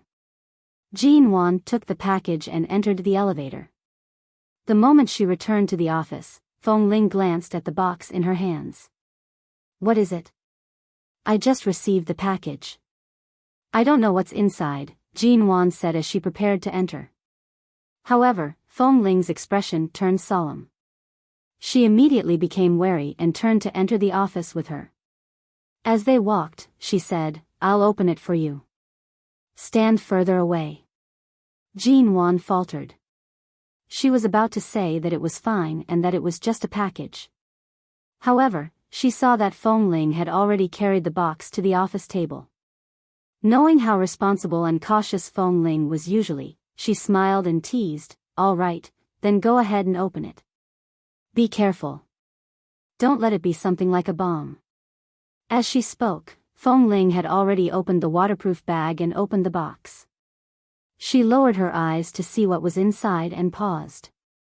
She then turned back to look at Jean Wan. What is it? Jean Wan walked over and lowered her head to see that there was actually a medium-sized doll in the box. The doll was dressed in a white wedding dress and was very beautiful and adorable. Why is it a doll? Who would send me something like this? See. Jean Wan reached out to pick up the doll. However, the moment her hand touched the doll, a sharp pain spread from her palm. She softly cried out in pain as blood flowed down her palm and fingers, dripping onto the doll's wedding dress. Be careful. Feng Ling quickly pulled Jean Wan's hand away and kicked the package onto the ground. Jean Wan turned back and stared in shock at the doll that had instantly shattered into pieces. She ignored the pain in her palm and stared at the doll that appeared to be simply pieced together in the box. However, when it was placed in the box, it had already been dismembered. The floor was also littered with blades. The doll's wedding dress was dyed red by Jean Wan's blood. The dismembered head and limbs, as well as the blood-stained wedding dress, were a ghastly sight. Are you all right? Feng Ling coldly stared at the doll that had turned from adorable to frightening. She immediately grabbed Jean Wan's hand and saw that her fingers and palm had been slashed to varying degrees by the blades. I'm fine. Jean Wan shook her head. The pain in her palm was not too serious, but the blade had cut deep and caused more blood to flow. She then turned to look at the doll on the ground. Her eyebrows moved slightly as she fell into deep thought. Whose prank was this? Or did someone else have other intentions? After confirming that Jean Wan was standing at a safe distance, she walked over, bent down, and untied the blood-stained wedding dress on the doll. Only then did she see the blades stabbed into the doll's body. There were also many blades hidden in the wedding dress. They were very small and very sharp. Jean Wan stared at the blades and then at her hands thoughtfully. After checking, Feng Ling stood up and said, "The cuts on your hands are very deep. Go to the hospital to stop the bleeding and bandage them first." Jean Wan nodded and turned to glance at the express delivery box. Feng Ling seemed to understand her and went over to tear off the receipt. As they walked out of the office, Xiao Ba happened to pass by. Seeing Jean Wan's hand, she immediately cried out, "Oh my God, Boss Wan, what's wrong with your hand? Why is there so much blood?" Jean Wan indicated for Feng Ling to pass the receipt to Xiao Ba. Go to this delivery company and ask them to find out where this package came from. If they don't do it, call the police to complain. Xiao Ba received it in a daze and then nodded. All right, but Boss Wan, your hand, it's fine. It's just some blood. Don't make a fuss. Jean Wan did not say more and headed out. Let's go to Dr. Qin's hospital. It's not far from here, Feng Ling said as she pushed open the door. Jean Wan was still thinking about why the doll was wearing a wedding dress and did not say more. When they got into the car, Jean Wan saw Feng Ling's serious expression. After thinking for a moment, she said, "It's my fault for being careless. Besides, these are all superficial wounds. Don't tell Jing Shen, in case he worries." Feng Ling was about to drive when she turned back to look at her. "It's my fault. I shouldn't have opened the box and seen a doll.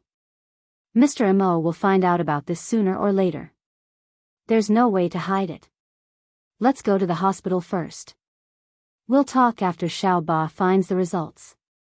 Jean Wan lowered her eyes to look at her hand. Feng Ling did not say more and turned to drive. Hospital. Qin's sighting helped Jean Wan apply medicine on her palm while saying mockingly, "Do you really think I'm an all-purpose doctor? I'm in the internal medicine department. Even an external wound has to be treated by me. How did you end up like this in the studio? How exactly did you injure yourself?" Feng Ling stood by Jean Wan's side and did not speak. Earlier, when Jean Wan saw Qin's sighting, she finally diverted some attention and paid special attention to his expression. He still had that sly smile on his face, as though nothing had happened in Zijing Qing Club. "Aya, be gentler. Jean Wan felt a piercing pain in her palm. She abruptly cried out softly, "Are you going to directly press the alcohol cotton into my wound? Can't you see that the 2 wounds on my palm are very deep? Can't you be gentler?" Qin Sighting sneered. "Endure it." Jean Wan, she abruptly raised her head to look at Feng Ling. Earlier, she had said that she would directly find a doctor from the trauma department to disinfect and bandage her wound. However, Feng Ling insisted on bringing her to Dr. Qin. It was as though aside from Dr. Qin, no one else was reliable. You don't need to look at Feng Ling. She was heavily injured during a mission in America and almost lost her little life. It was me who brought her back from the gates of hell. She is very stubborn. In this world, aside from me, no one else can be called a doctor in her eyes. Qin Sighting spoke indifferently and then used the alcohol cotton to wipe Jean Wan's fingers. When Jean Wan once again clenched her teeth in pain, he coldly asked, "Does it hurt that much?" "When my hand was injured, I didn't feel much pain." "Don't put salt in the alcohol, it hurts like hell," Jean Wan said as she retracted her hand. "Is it done?" "It's more or less fine. There's no need to bandage it. The injury on your palm is more serious. It needs to be bandaged. Your fingers are fine. You just need to apply some medicine to disinfect it." Qin Sighting's voice was mild. "For the next few days, be careful not to touch water in case it gets infected." Jean Wan nodded. Qin Sighting placed the rest of the alcohol cotton on the shelf by the side. He then turned to look at her. "Your hand is injured to this extent. Have you told your man?" "I'll tell him when I return tonight."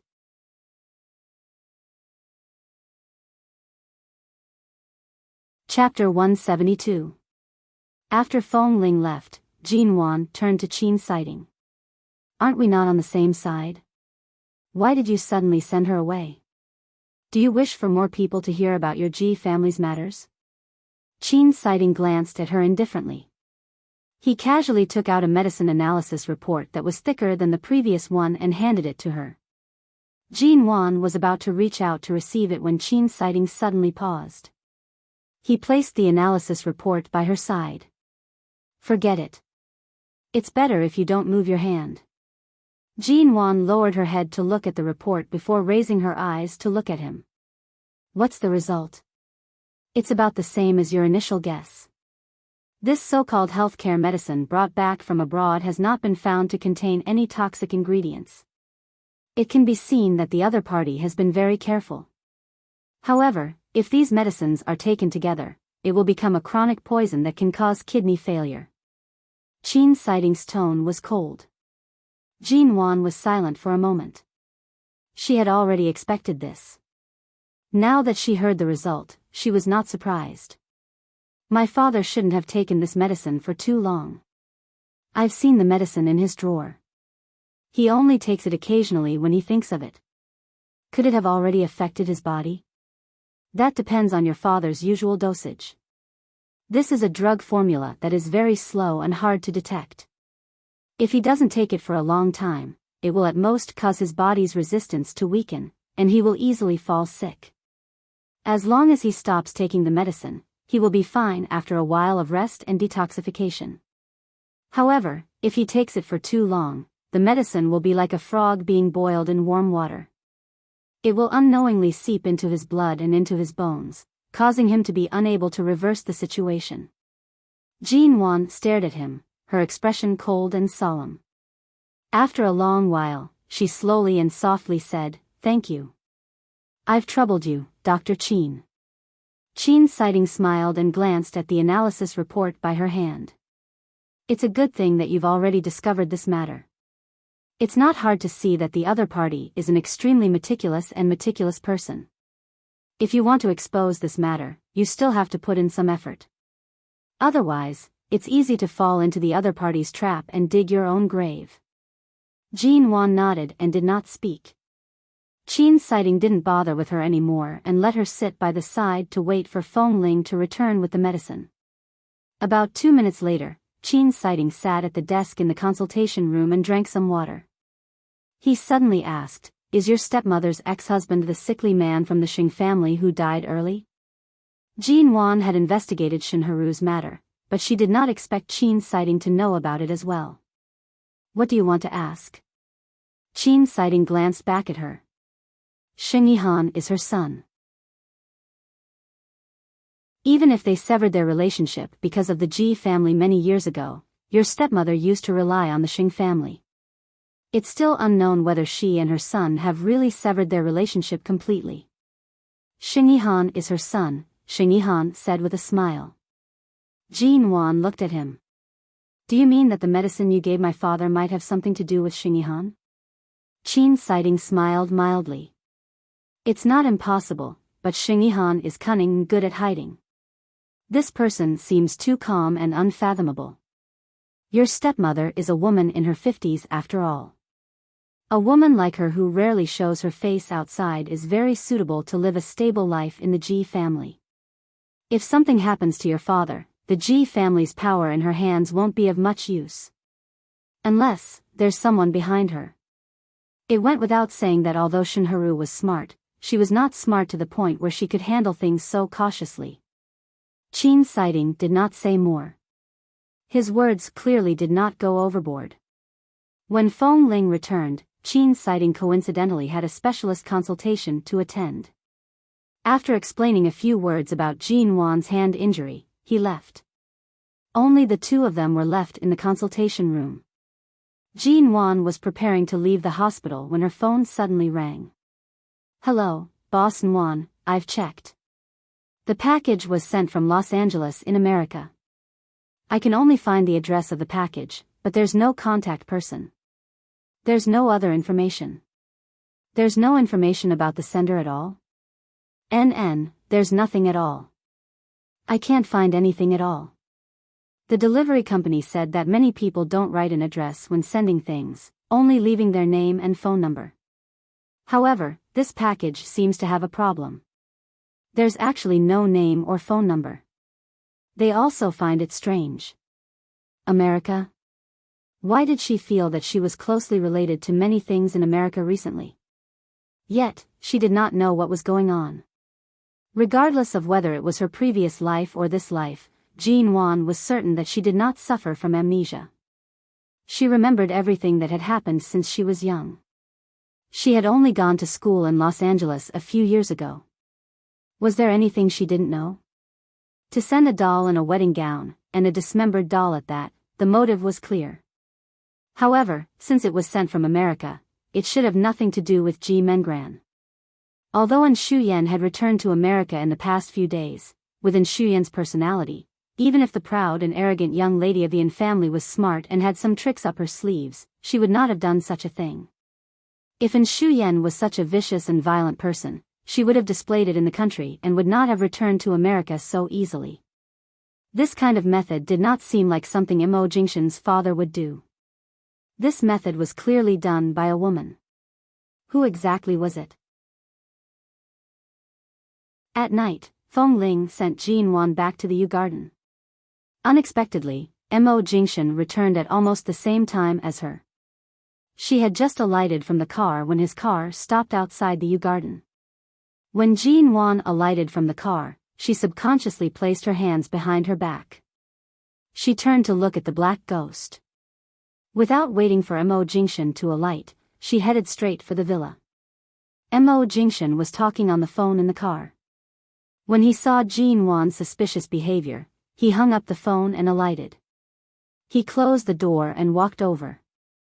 In the end, Jin Wan was in too much of a rush. When she reached the villa, her hand was wrapped in gauze and could not open the door. When she felt Imo Jingshan approaching, her scalp immediately turned numb. "Did you do something shameful? You don't even dare to raise your head?" Imo Jingshan's voice rang from above Jin Wan's head. Jin Wan quickly took a step back, moving away from the man to the side. "It's nothing. I'm just a little tired today. Why did you get off work so early? Don't you have a business dinner tonight?" As Jin Wan spoke, she quietly leaned against the door. By the time her last word landed, Auntie Chen had already heard the commotion and opened the door from inside.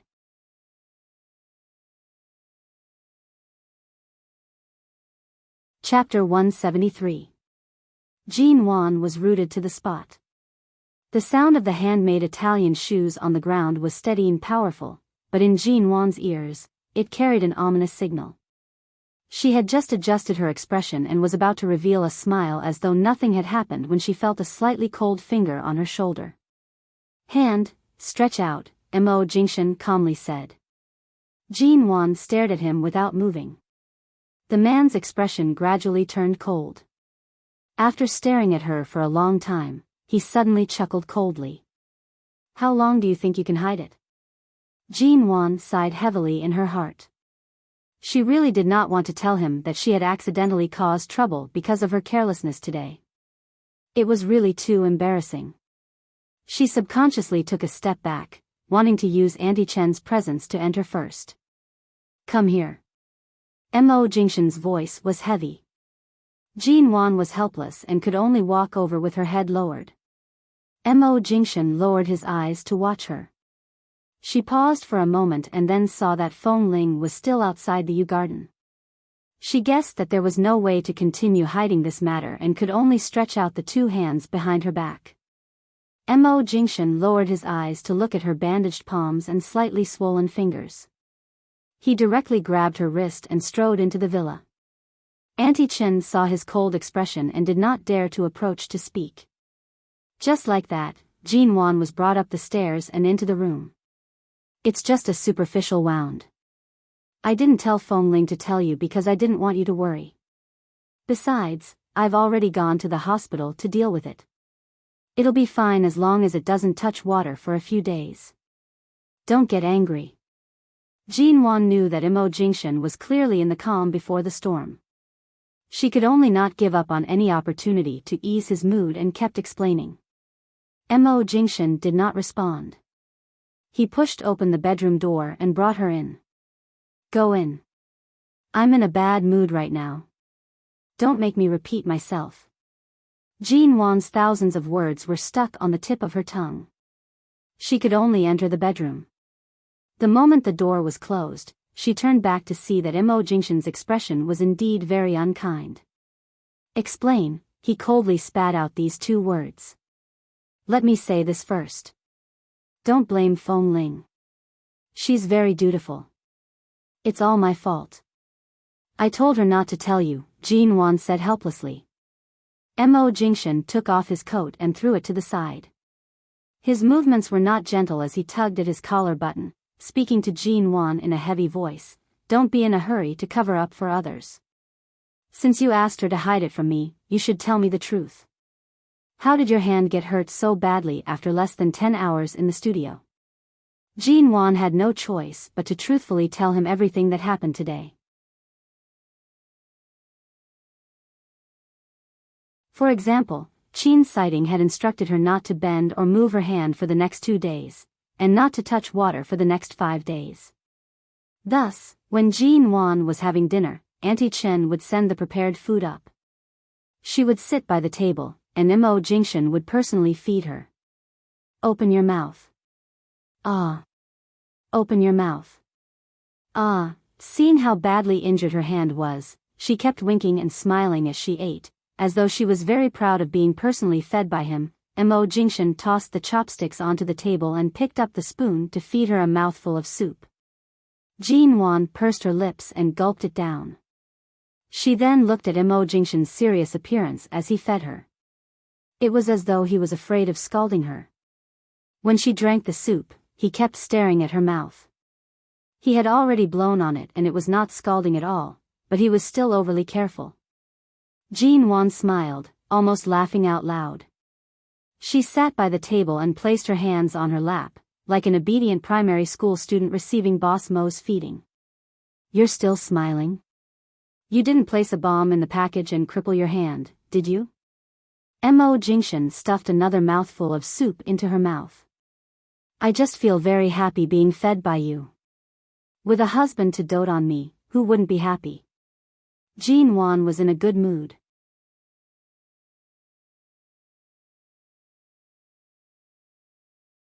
Chapter 174. He stuffed a mouthful of egg into Jean Wan's mouth. She chewed and mumbled, "Such an experience is hard to come by." "How do you feel?" "Not much. I feel like I have a daughter." Mo Jingshan picked up another small piece of vegetable and fed it to her without waiting for her to speak. "If we have a daughter in the future, you'll most likely spoil her to the heavens." Mo Jingshan's handsome brows rose slightly. "Why don't we have one now?" Jean Wan took a sip of the soup he fed her and swallowed before saying, "I'll consider it after I return from Tea City." Speaking of Tea City, Mo Jingshan calmly said, "The Tea University professor that your father introduced is indeed someone with a long history in the country. He has taught many business managers, but there are many students who are attracted by his fame. There are already 40 to 50 students in his class. Are you sure you can adapt to this kind of learning environment?" Jean Wan did not know when he had investigated that professor. She raised her eyes. "You even investigated a professor. How worried are you about me? Tea City isn't close to High City. If I don't even understand the situation there, how can I let you go with ease?" Mo Jingshan saw that she had eaten her fill and casually placed the cutlery down. He picked up a napkin and wiped the corner of her mouth. "Then, does this mean you're agreeing? Do I have to wait a few days for that professor to start a new class at Tea University?" Jean Wan's expression was filled with anticipation. Mo Jingshan glanced at her. "I can invite all the outstanding lecturers to High City to give you a month of tutoring. If 1 month isn't enough, then 2. It's the same even if you study at home." Jean Wan knew that Mo Jingshan would not easily agree to let her go to Tea City. "No matter how outstanding the lecturers are, it won't feel good if they only teach me. Based on my age, if I hadn't studied in America in my early years, I should have just started university. Tea University is one of the top business universities in the country. It's better to study in such a place. That professor of yours will be teaching for at least 3 months. Are you sure you won't return to High City for 3 months? Mo Jingshan's tone was mild. "It's only been 3 months. Just treat it as sending me to Tea City to further my studies. Don't your company often have people who need to study abroad to supplement their knowledge?" 3 months passed in the blink of an eye. What's more, wasn't long-distance relationships popular in recent years? The two of us haven't experienced the joys and sorrows of a long-distance relationship before we got married. This time, we can experience it. Jean Wan smiled with interest. Mo Jingshan sneered coldly. "Who's in a long-distance relationship with you? Sweet, sour, bitter and spicy? You think too much. Jean Wan. It's not romantic at all. Absence makes the heart grow fonder." Mo Jingshan was expressionless. "In my eyes, we're still newlyweds. There's no need to use a small separation to make us feel better." Jean Wan choked. She wanted to argue back, but Mo Jingshan did not plan to continue this topic. He signaled for her to stand up with his eyes. "Get up first. You've just eaten, and it's not easy to digest. Walk around the room for a while. I'll go prepare water for you to bathe." After saying that, the man turned around and entered the bathroom. Jean Wan, she didn't know when it started, but Mo Jingshan was becoming more and more skilled at taking care of her. After the argument at night, no, it couldn't be considered an argument. At the very least, Mo Jingshan's attitude was ambiguous. He wasn't sure if he would let her go or not. Furthermore, he was always cold towards this matter. Jean Wan's hands were bandaged. When she sat in the bathtub, her clothes had already been removed. Mo Jingshan half supported and half carried her into the water.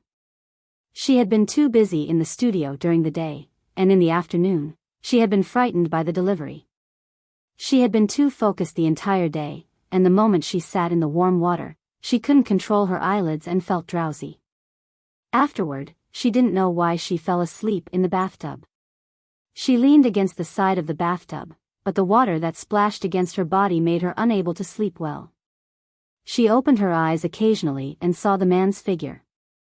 The sense of security she felt when she was by Mo Jingshan's side caused her to close her eyes and not open them again. Mo Jingshan looked at her face that was flushed red from the hot water. It was white and rosy, clean and charming. His heart was indescribably soft, and his eyes softened. His lips curved slightly. Don't sleep. It's easy to catch a cold if you sleep in the water. Mo Jingshan pinched her cheeks. He did not plan on letting her fall asleep in the bathtub. Jin Wan furrowed her brows and pushed his hand away. She leaned her head against the outside of the bathtub, leaning against his shoulder. Mo Jingshan did not force her. He helped her wash her body, wrapped her in a towel, and carried her out of the bathtub. His long legs moved, and he walked out of the bathroom. Looking at the tired face of the woman in his arms, his brows furrowed slightly. You're so tired. Don't go to the studio tomorrow. Coincidentally, your hand also needs to rest at home for a few days. Be good and stay at home. Jin Wan rubbed against his chest, saying vaguely, No, the studio is currently lacking manpower. If I don't go, everyone will be even busier. You know the studio is lacking manpower, yet you still want to leave for T-City? That's different. If I really leave, Xia Tian will come and help me. Jin Wan rubbed her head against his chest again, saying softly and lazily, I really want to go. I didn't say that you can't go. Let your hand recover first. Mo Jingshan carried her to the bedside. Jin Wan did not open her eyes. Just like that, she snuggled in his embrace. Her voice was half asleep and half awake. I want to work hard. I want to work harder than before. Mo Jingshan's gaze deepened. He watched the little woman in his arms and placed her on the bed. As soon as she touched the bed, Jin Wan consciously found a comfortable position on the bed. She then raised her forearm to her nose and sniffed it. She said fawningly, Thank you, hubby, for bathing me. It makes me smell so good. In order to get him to agree, this little woman really thought of ways to coax him. Mo Jingshan snorted, throwing the blanket over her. Don't move your hand around. Put it down properly. Hurry and sleep. Jin Wan was really sleepy. She wrapped her arms around the blanket and fell asleep comfortably. The next day, when Jin Wan woke up, she realized that she had woken up late. Her originally packed schedule for the studio was now gone. After making a call, she found out that Mo Jingshan had transferred someone from his company over to help her organize the various affairs in the studio. After confirming that all the work she had arranged was not delayed, Jin Wan finally relaxed and laid back on the bed. This man, Mo Jingshan, usually did not say much, but he always did everything well. Everything regarding her was handled exceptionally well.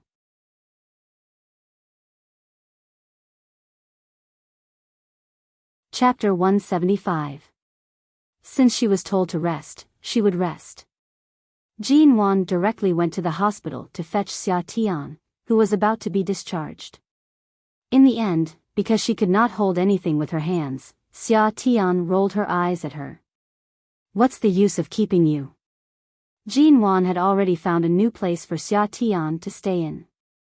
After all, Xia Tian was purely here to help and did not want any benefits. Although this Xia family's young lady had left home, she did not lack money. The only thing Jin Wan could do was to help her arrange everything so that she would not have to run around too much during her recovery. On the way to Xia Tian's new place, Xia Tian could not stop scolding her. Look at you. How can you injure your hand so badly just to receive a package? Doesn't your Mo Jingshan's heart ache? Even if my heart aches, what can I do? I can only blame myself for being too careless. Jin Wan remembered that Qin Sighting had said yesterday that the bandage would only last for a day. After that, she just had to apply medicine on her hand on time every day. Thus, as she slowly removed the bandage with some difficulty, she briefly explained to Xia Tian about the package she received yesterday. Xia Tian listened for a while. Initially, because there were outsiders in the taxi, she did not speak. After alighting from the car, Xia Tian asked the person helping her with her luggage to enter first. She looked at Jin Wan from outside and asked, "This package is clearly a love rival trying to scare you. Who is so bold as to send this kind of thing to your studio? Isn't this blatant provocation?"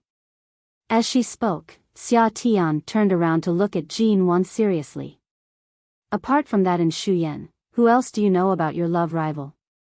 Jin Wan could not help but think for a moment, and the word love rival was raised. Since it's a package from America, this matter should have nothing to do with Ji Mengran. As for America, Jin Wan hesitated for a moment. "Apart from Shu Yan, I really don't know who else." Xia Tian's expression was one of exasperation. "Who else is eyeing your husband, this piece of meat? You actually don't know? Do you know if Imo Jingshan has any other women in the country or abroad?" "I'm not too sure. There are only some rumors, but I can't confirm whether it's true or not." Xia Tian rolled her eyes. "You don't even know about such things. Nuan, how much do you trust him?" Imo Jingshan was a man that could only be chanced upon and not sought after. How many women were eyeing him? How many women wanted to sleep with him? You're not even on guard? But I trust him. Trust my ass. Now, your love rival has thrown a knife right in front of you. This time, it's a dismembered doll wearing a wedding dress and a blade. He's trying to scare and curse you. Who knew what would happen next time? You have to investigate this matter thoroughly. Imo Jingshan had been in America for so long. To him, and Shu Yan was only a woman his father wanted to force onto him. Perhaps he didn't care about Shu Yan, but did he not have any other women? Or other women who were eyeing Imo Jingshan covetously? Sending such a doll in a wedding dress, it is obvious that she has a deep grudge against your marriage. If this isn't the provocation of a love rival, what else can it be? All right. Hurry up and go in. You're giving me goosebumps." Xia Tian refused to go in and continued to speak outside the door. "No matter how well Imo Jingshan treats you, he is still a grown man. Before you got married, he must have had his first love, right?" "I don't know." Xia Tian was about to be angered by her. Nuan, I'm telling you, if you continue to be so careless, you won't even know which woman will rush to his bed in the future. Imo Jingshan is the Adonis of many unmarried girls in Haicheng and even in the country. He is now the CEO of the Mo Corporation and the only grandson of the Mo family. In the future, if he goes to America to inherit shine, women will rush to him like carps crossing the river. If you don't guard against them, you won't be able to chase them away even if you hold a fly swatter in front of him. Jin Wan, you've always had a grudge against this marriage, but that's in the past. Now that you want to be with Imo Jingshan, you have to fully understand his past. Otherwise, what will you do if something like this happens again? Your love rival has already sent such a thing to you, but you don't even know who the other party is. The enemy is in the dark, and you're in the light. You're at a disadvantage. Xia Tian tugged at her earnestly. Jin Wan pulled Xia Tian into the residence and said, "I've long known that there will be many women who like him. Not only in America, but in Haicheng, there are many rich young ladies who can't stand me and wish I would disappear as soon as possible. But those who dare to threaten you so openly must have a close relationship with him.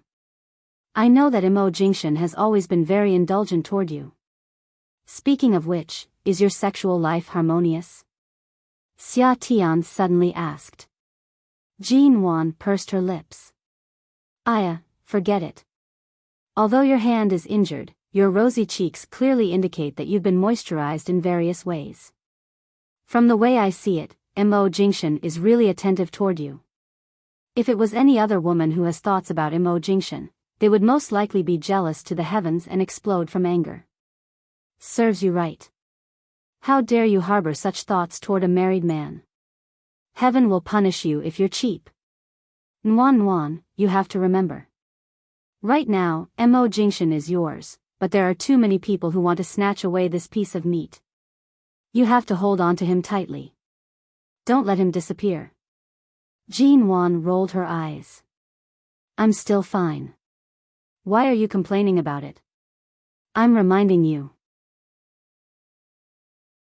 Be careful that you don't even know when your meat is snatched away by a wolf. 3 days later, Jean Wan's hand wounds had healed.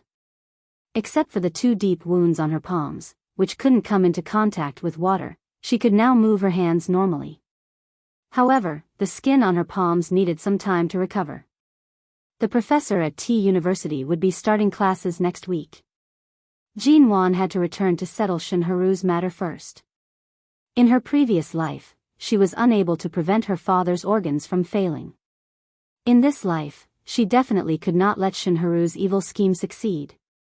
Jean Wan first gave Ji Hongwen a call, saying that she would return. In the evening, when she arrived at the Ji home, she saw Ji Mengran standing by the living room door angrily. Jean Wan met Ji Mengran's gaze. Jean Wan's expression was calm. Only Ji Mengran's face was filled with anger. She was so agitated that she abruptly stepped out to block Jean Wan's path. Jean Wan. You actually have the guts to return to the Ji home. What do you mean by this? Previously, you left me in that kind of place and almost caused me to lose half my life. You're so sinister and vicious, and now you're pretending to be a good person in front of Dad?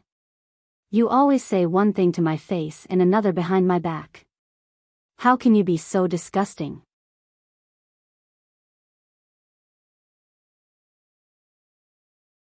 Chapter 176. Sinister and vicious. Who are you talking about? Compared to you, how am I worthy of those words? You bribed a psychiatrist to prescribe medicine that would cause your own sister to become mentally weak. If you could even do such a thing, who could be more sinister than you? Taking advantage of my unstable emotions, you encouraged me to divorce every day and even encouraged me to commit suicide to chase Mo Jingshan away. Who could be more vicious than you? Jean Wan mercilessly retorted. Because Ji Hongwen had already walked to Ji Mengran's back, his words were clear and cold, not giving in at all. As expected, after hearing these words, Ji Mengran's face turned pale. However, she immediately became bold and confident. You don't have any evidence. What right do you have to push all the blame onto me? How would I know what kind of medicine the doctor prescribed you? After all, you're the one who needs to see a psychiatrist. The one who's sick is you, not me. Who knows if there's something wrong with your brain, causing you to have delusions? Ji Mengran angrily said, furthermore, you didn't commit suicide. When did I encourage you to commit suicide? Do you have evidence? Do you have witnesses? It's all your imagination. Don't try to frame me. Thinking back to her previous life when she fell into the bathtub due to excessive blood loss and had no strength to get up, Jean Wan wanted to slap Ji Mengran's face. Jean Wan's gaze was cold and cold. If you don't want me to slap you, scram. A good dog doesn't block the door. Who are you scolding? Previously at the Mo family, I didn't fall out with you in front of everyone because of Dad. Right now, I'm not in the mood to bicker with you. Scram. Ji Mengran stood by the door, refusing to budge. You still want to hit me? This is the Ji family home. Without Mo Jingshan to support you, let's see if you dare to hit. Pa. Without hesitation, Jean Wan gave her a slap. Ji Mengran stiffened. She immediately reached out to grab Jean Wan's hair with an unwilling expression. Jean Wan dodged aside. If not for the injury on her hand, her slap would have been even heavier. Seeing that Ji Mengran was about to go crazy in fight with Jean Wan, Ji Hongwen, who had been listening for a long time, suddenly said coldly, enough. Why are you making a scene in front of our house? Ji Mengran abruptly stiffened. She turned back and met Ji Hongwen's gaze. Her eyes were filled with panic. Dad, it's Jean Wan, she. Ji Hongwen didn't even look at her. He only looked at Jean Wan. Come in first. After entering the door, Ji Hongwen asked, what's going on? You and Mengran haven't seen eye to eye recently. What she did last time was indeed out of line, but is what you just said true? Dad, Jean Wan has wronged me. Don't listen to her nonsense. Ji Mengran frantically tried to explain. You saw how I looked when I came back that day. I was drenched in the rain for an entire night. I was cold and battered, and I almost died outside. She's obviously the one who's starting to hurt her own sister. Shut up. Ji Hongwen looked at her coldly and angrily. He couldn't stand her nonsense. Ji Mengran gritted her teeth and glared at Jean Wan. It was clear that she had been frightened outside that night. Jean Wan coldly glanced at her. You don't have to be so paranoid. I will indeed tell Dad everything you've done. You won't be able to defend yourself. I didn't do anything. Don't slander me. Jean Wan did not continue arguing with her. She calmly said, Dad, I came back today because I have something to tell you. We can talk about Mengran's matter later. Let's talk business first. Ji Hongwen furrowed his brows. Seeing Jean Wan's serious expression, he asked, What is it? Did something happen? Let's go to your study to talk. Jean Wan was about to head upstairs. Jean Wan, if there's anything you want to say, just say it here. Don't think of going behind my back to talk bad about me in front of Dad. I'll admit to everything I've done. You can't accuse me of anything I didn't do. Ji Mengran reached out to push Jean Wan. Right now, Jean Wan had no intention of taking Ji Mengran's matter seriously. She did not retreat after being pushed. Instead, she raised her hand to pull Ji Mengran's wrist away, throwing her harshly to the side. She turned to look at her. Do you think the entire world revolves around you? Do you think Dad and I have to talk about you when we're alone? Who do you think you are? Do you really think you're a dog with just a few plasters on your face? Shenharu heard the commotion and walked out. Seeing Jean Wan's fierce expression, she walked over with a smile. Nwan, why are you throwing such a big tantrum the moment you come back? A few days ago, Mengran's phone was smashed because of you, right? As an older sister, you're really too insensible. Now that you're Mrs. Mo, you're really capable. You dare to be unreasonable with your own younger sister, throwing a tantrum so easily. If the Ji family can't tolerate you, no one is begging you to come back. Why did you make such a ruckus the moment you came back? The Ji family is usually quiet, but the moment you entered, you caused such a ruckus. Jean Wan's gaze was cold and distant. She did not pay any attention to Shinharu, who was like a clay bodhisattva crossing the river. She only calmly looked at Ji Mengran. Your weak and pitiful appearance can only fool others at home. Don't disgust others in front of me. Don't you know why your phone was smashed? You circled around half of Hai Qing just to follow me. My bodyguard did her job well. She thought you had ulterior motives and only smashed your phone but didn't punch you. That's already because you saw the word Ji in your name. You still have the cheek to make a ruckus at home? Jean Wan's words were spoken directly in front of Ji Hongwen and Shinharu. Ji Mengran instantly appeared as though she was facing a great enemy. Her eyes were filled with unconcealable panic. That day, I was only passing by. What right do you have to conclude that I was the one following you? It's clear that you don't like me and intentionally had your bodyguard threaten me. If that bodyguard of yours dared to hit me, if I don't sue her entire family and send them to jail, my surname won't be Ji. Jean Wan coldly smiled. Look at your face right now. You have a guilty conscience. Although your mouth is shouting loudly, your eyes have long betrayed you. Ji Hongwen did not speak. His brows were furrowed as he stared at his second daughter. Sensing her father's gaze, Ji Mengran finally restrained herself. That night, she was truly provoked by Jean Wan to the point where she wanted to kill her.